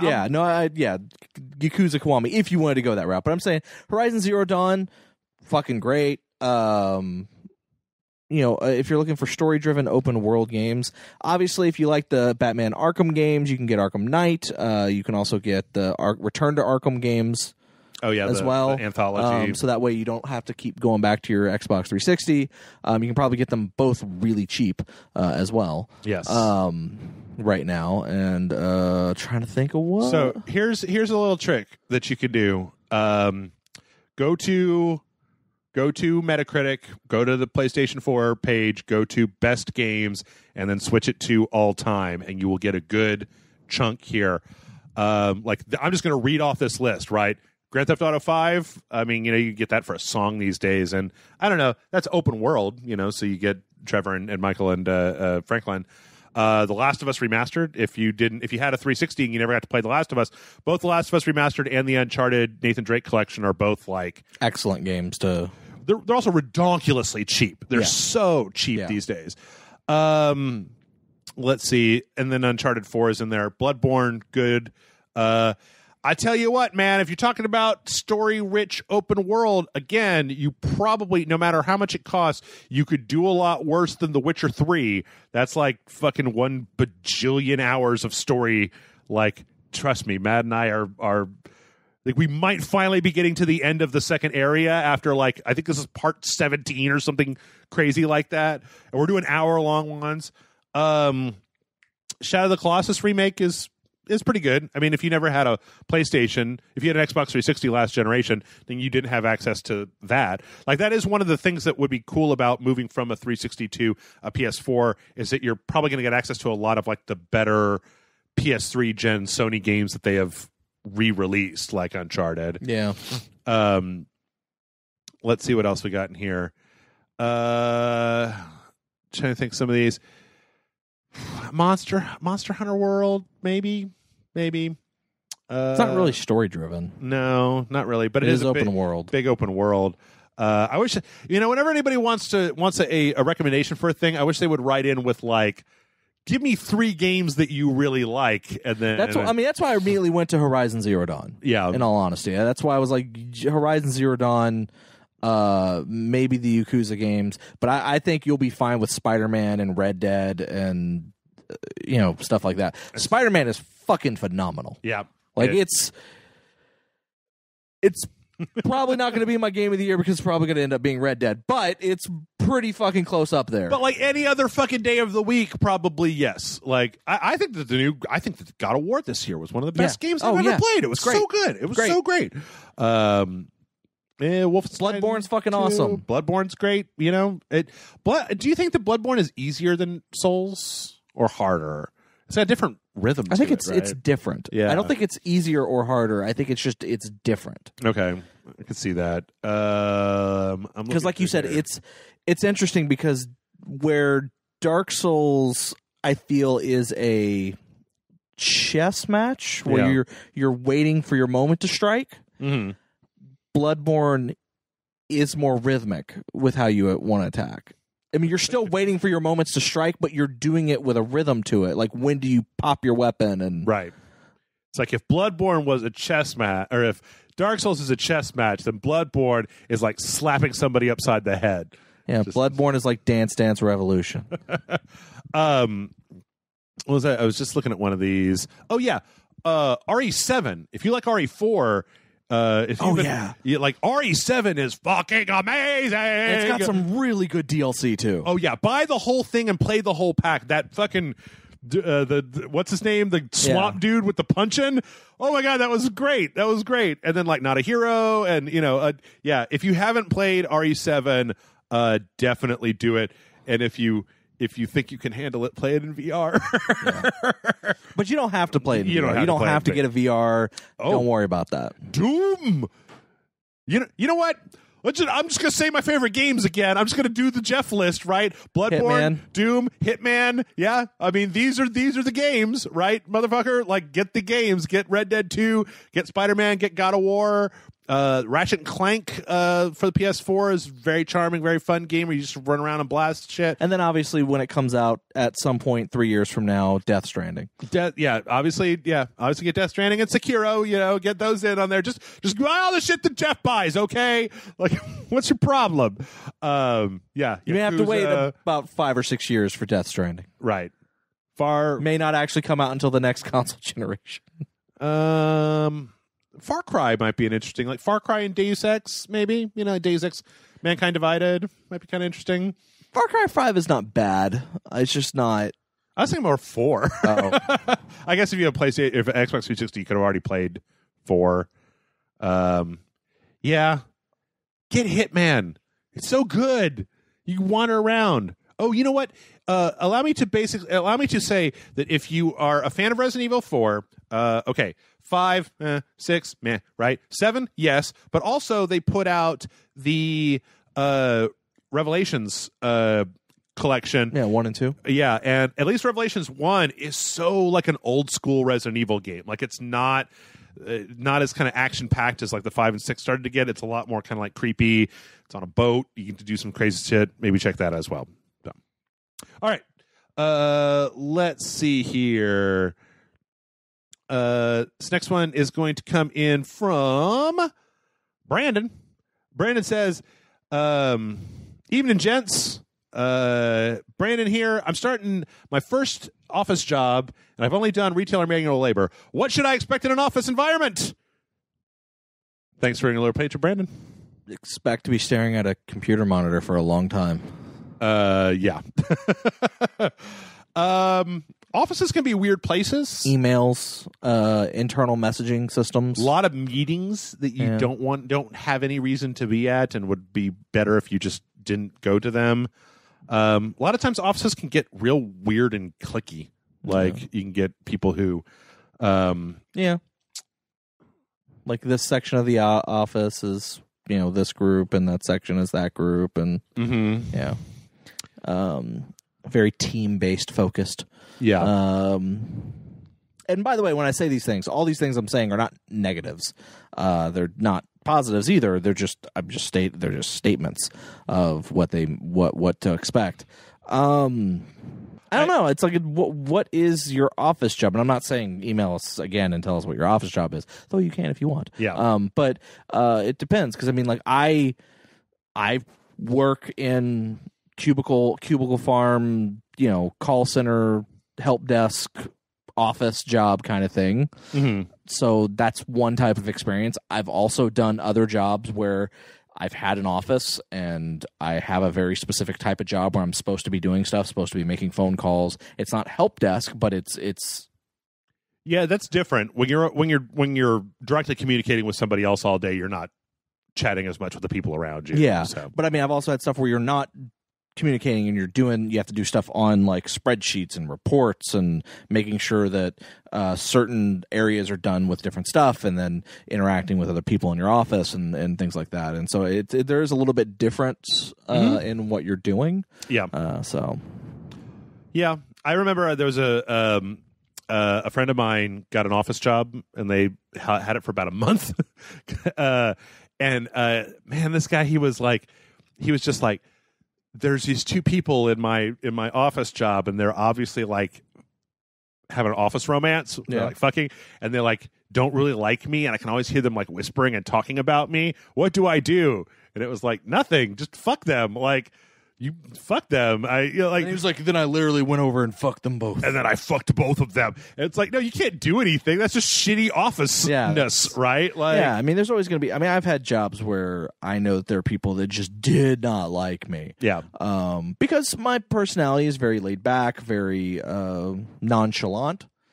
Drives me fucking crazy. Oh no! There are people who interpret that as being lazy, and basically will have gone out of their way to try to hurt me in a employment, whatever, to make me want to quit or to make me get fired. Right. I still, I worked at those places longer than those people did, so yay me. But yeah, you just gotta power through. Yeah, I mean, power through. It's really weird, right? Yeah. Because here's what I'll say.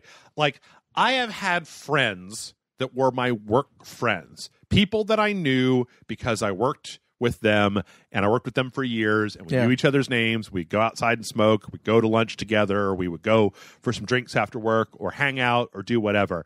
And then it's like, when I quit that job, we were no longer friends. Yeah, like, no, that does happen.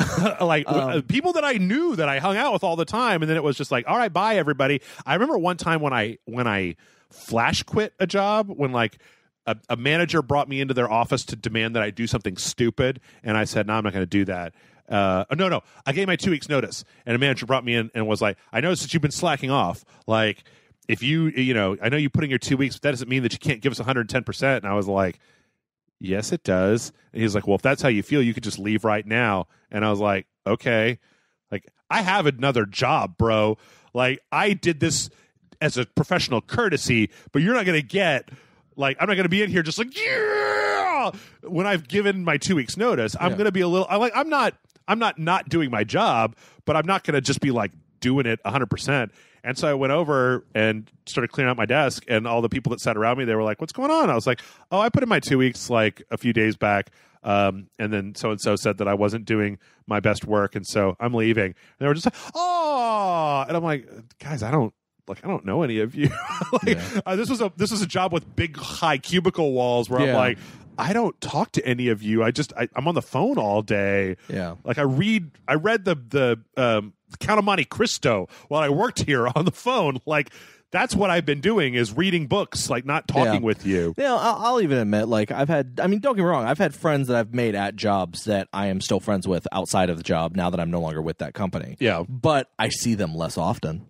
Yeah. Like I don't see them as often. I don't hang out with them as often because hell, I've had like actual friends that I worked with, and then when I stopped working at that place, I saw my actual friends less. Yeah. So it's weird. It becomes a strange thing because it's like there is a familiarity there, and I feel like you will develop. There'll be a little ecosystem, like life at your job. I feel like that's at any job, though, not just an office job. It is. Yeah. I think it gets more so sometimes in an office because you're in a cubicle by yourself and you're bored. Even if you're doing your job, work is fucking boring. I'm sorry. That's why it's work. Yeah. Even if you do a job you love, it's still fucking work and can be boring. Yeah. So you want to have personal connections with your coworkers to liven things up. Like I could sit at my desk and take phone calls every day for my job, but that's boring. So I sit at my desk, I take phone calls all day, I do, meet my metrics, I do everything I'm supposed to do. Mm-hmm. But I also joke with my coworkers because that livens things up. We'll talk about shitty customers. We'll talk about, every, phone calls. We'll talk about how this new policy is stupid. We'll talk about how this new policy is great. We'll talk about all those things. And sometimes we'll not even talk about work. We'll just BS about whatever's going on, about how, some new game coming out is not, looks really cool or whatever. Red Dead 2 is going to be a flop. That's No, that's the only things I talk about with you, Jeff. Wow, man, what if it's terrible? I don't think it will be. I don't think it will be, but like I'm just trying to imagine what it would be like if Rockstar fell on their face one time. Like to date, they've been just pretty much 100%, right? You buy a Rockstar game, like Manhunt might not be the best game, but it does what it says on the box, right? Yeah. Table tennis might not be the best game, but it is a pretty good table tennis game. It did really well for itself when it came out. It was actually really popular. But what if it comes out and it's Red Dead awful? Redemption 2, you start it, and then about halfway through it, you find out that not only is it a prequel to Red Dead Redemption, right, but it is a true sequel to Red Dead Revolver. And suddenly all the crazy characters from Red Dead Revolver start showing up. Yeah? Yeah, no, I did. Hey, man, I can deal with that. It sounds good to me. I'm great. I thought you were going to say, like, and then what if halfway through it turns out that it's actually a Transformers video game? Yeah. Anyway. Yeah, so it'll be fine. Trust me, it'll be fine. Just, you don't even have to, like, try at an office. You're just going to go there and you're going to work and you're going to make friends with people and it's going to be fine. Or you're going to make enemies with people and it's going to be... I used to work with this guy that was just like a piece of shit and I didn't like him. And then like for years, as long as I worked at this one place, I had a mat on for this motherfucker. And now I barely think about him at all. And it used to just be sometimes when you got that person at work that's like a fucking rocking your shoe and you're just like, ah. And then when you go away from work, it's just like, oh, right. That was just work. Like, who gives a shit? Anyway, it's going to be fun. Pat writes in and says, hello, Jeff and John. I think that last week we got some advice given about stuff to do in Austin when Michael was here. So this is the person who wrote in about that. Says, thank you for your advice on my past weekend. Despite the fact that my girlfriend and I spent a lot of time in the hotel, On Monday afternoon, recovering from our ACL exhaustion, we managed to spend some time at pinballs and try out some games we never played. Typing of the Dead being being our favorite one.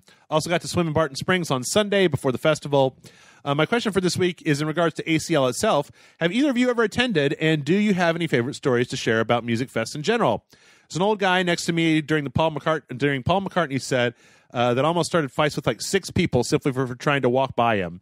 I could have sworn one buff 7-foot-tall guy was about to swing at him and prepared to move myself and my girlfriend away from the chaos. But luckily, the big guy kept his cool. On the cheerier side of things, I got to briefly meet the singer of my one of my current favorite bands, Japanese Breakfast. Got her to sign my bandana, got a picture, got to tell her that her cover of Dreams by the Cranberries is better than the original. Trip was overall a huge success. Best regards from a loyal patron, from Pat. So, yeah, it sounds like you had a lot of fun. I'm going to be honest. I've never been to ACL. Me neither. I've been here for almost 10 years now. Yeah, or if not a little bit over 10 years in Austin. I mean, I lived in Houston, so I've been in Texas this entire time. But I've never been to ACL. There have been times I've wanted to go. Yep. But I can't afford the tickets. Too don't have the time. Mm-hmm. You know, I'm sorry. I've got a day job in which I have to. You know, and this is not to say that other people are better off or whatnot. But my type of job, I can't just take off that amount of time that would be required for ACL. Like, I work weekends, unfortunately. But I can't afford the tickets anyways, so it doesn't really matter, though I would have really like if any year I wanted to go, it was this year, because this year had a lot of really good acts, bands playing. Well, just like Childish Gambino was there, Metallica, Paul fucking McCartney, right? And stuff like that. But I've never gone. Just kind of like with South by Southwest, outside of the gaming expo, I've never gone. Fantastic Fest, never gone.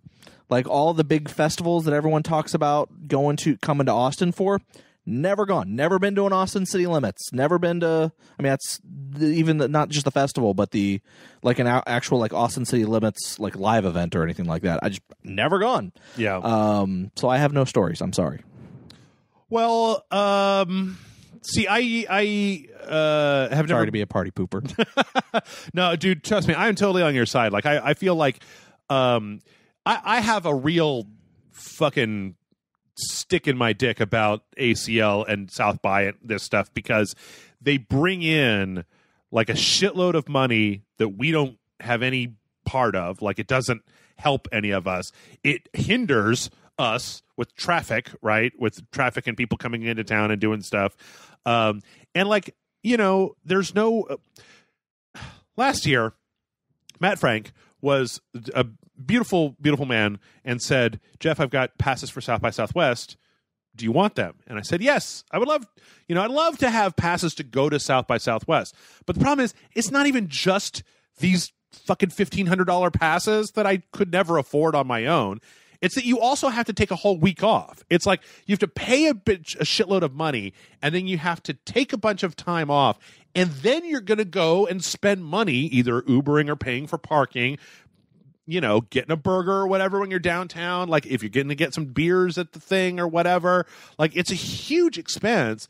And I think it really sucks that like there isn't I don't know how you would do it, but like I feel like I should get like a 75% discount because I fucking live in this town and pay property taxes. Like, you're having this in my town and in a place that's paid for by my municipal contributions, and yet I can take no part in it because it's just this big money making thing. Anyway, yeah.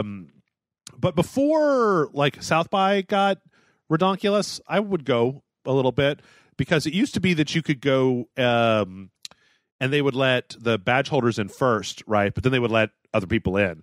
So I used to go down to Japan Night at Elysium, where they would just bring in Japanese bands. Yeah.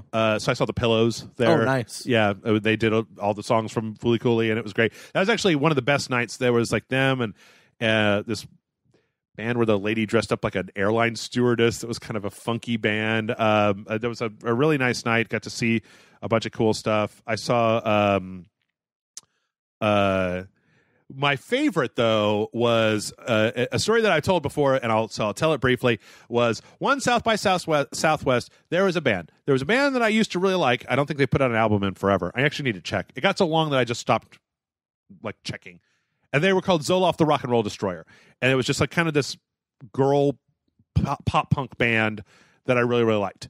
And they were playing a set at Maggie Mae's, which is a douchey frat bar in downtown Austin. And at this time, I worked in a place where it was 8 to 10 blocks, but I could walk from my job to South by Southwest and then take a cab back, and because I could park there, right? Because I worked there in this little shopping center. So I was like, hey, cool, I really want to see this band. So after work, I got off of work and I walked down. That was the best South by I ever had because I have to deal with parking or anything. Walked down, walked into the bar, and then I saw a band that became one of my new favorite bands called the Besties, who then broke up 6 months after I saw them. But when Zoloft the Rock and Roll, so before Zoloft the Rock and Roll Destroyer came on, I was going to the bar to get a drink in between sets, and I turned to my right, and there is that band. And I was like, holy shit, it's them. And I went over and I was like, hey, can I buy you guys drinks? And they're like, no, we got drink tickets. And they're like, why would we want to buy us drinks? And I'm like, well, you're Zoloft the Rock and Roll Destroyer, right? And they were like, yes, you know us. And I was like, I'm here to see you guys. I fucking love your album.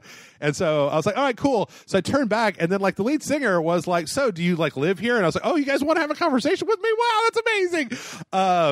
So I chatted with them for a little while, and then they went on. And there's a thing in Austin where everybody's fucking too cool to have a good time at South by. So there's the stage and then 3 feet of just nothing. And then all the people standing with their arms crossed, nodding their head up and down.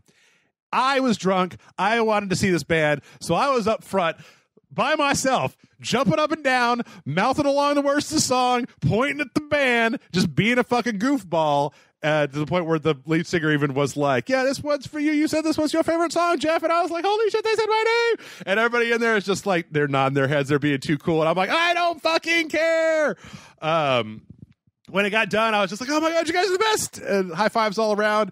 And they were taking their gear. And I was like, can I help you guys with this? And they were like, all right, that's weird. And I did all that. And they were like, all right, we're getting out of here. And I was like, hey, are you guys going this way? Can you drop me off my car? And they were like, yeah, man, jump in the van. So I got in the van with them, and they dropped me off my car. And I went home, and I was like, yay, best night ever. Yeah. I have a few other stories. I mean, there's the one where I was high, or while I was tripping on acid and had to steal my own car. That's one of my big adventure stories. But never had any festival stories, but I do have, concert stories, but no festival stories. Well, do you got one? You got a quick one you want to throw in there? No, it's good. We're good. There's a lot of them are involved. Okay. So. All right. We'll have to start a new podcast. Concert stories from John. From John. All right. We got one quick question to finish up. Kate writes in and says, Dear Rage Slide, I recently loaded up Skyrim on the PC. I downloaded a few mods that have breathed new life to the game, added more perks, character quests, and way more in-depth RPG elements. What are some mods or DLC add-ons that breathe new life to an old or older game for you? The little patron, Kate.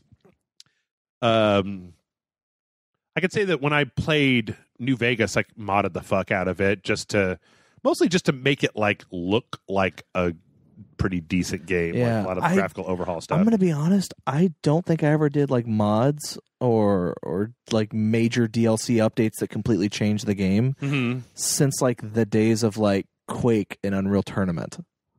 Quake 2 and Unreal Tournament, Quake 3 Arena. Right. When doing LAN parties and just modding the shit out of it and playing, all those different mods and stuff. That was kind of the last time I ever did that. I could think of what No Man's Sky's DLCs, right, have dramatically changed. Oh, yeah. Changed the game, those updates. It's kind of a weird thing, though, because, mods are so goddamn janky, right? Even when it comes to New Vegas, it's you've got to install Nexus Mod Manager, and then you've got to download these things. And, for this mod, you have to have this mod installed. And it's just fuck off. I don't have time for all this bullshit. It's fine. I'm just going to play the game the way the good Lord intended. The way God intended, yeah. Todd Howard. The way Todd Howard intended. The way Todd Howard intended. Kate, I tell you what, when I play Overwatch, all my characters are set to the base skins. I'm a real monster. You monster. I'm a real basic bitch, man. I like the vanilla thing from the game. Like, I don't, sometimes there's mods that will do a thing, but for the most part, I'm not that interested in mods. Also, it's hard as fuck to find like the Steam Workshop for any game. Like, it's hard for me to find that stuff. And then Bethesda has done that whole weird thing where it's like, if you want to use mods on the PC version of like Fallout 4, you've got to use the dumb Bethesda installer to install Fallout 4 or some just blah, blah, blah, blah, blah. Garbage. But yeah, for the most part, I've never been into a game where I wasn't so into the game that I didn't just want to play it, where I was like, I think I'd like to play Skyrim, but Skyrim's a little boring. Let's zhuzh up Skyrim. I'd just be like, well, then fuck that. I'll play Bloodborne. Let's turn all the dragons into Macho Man. Right. Randy Savage. Right. Yeah, I don't know. I've tried a few years to put a bunch of Christmas mods onto Skyrim to play like Garfieldius Christmas mods, and they always look like they look like shit. Like, they just look terrible. And most of the beauty mods for Skyrim, apparently, like, you either have to have a banging system to run, or they're not even made for you to run the game. They're just there to take screenshots for it. So, sorry, Kate, I don't have a good answer for that. I'm trying to think of a DLC that dramatically changed the game, but I don't know. Borderlands. What do you think about the Borderlands VR? Did you see that? I did see that. You like Borderlands quite a bit, like right? Borderlands. I don't know if I would like it in VR. Yeah? Yeah. 2 guns at the same time. It's like everybody's a gunzerker now. Yeah, that's weird. Yeah.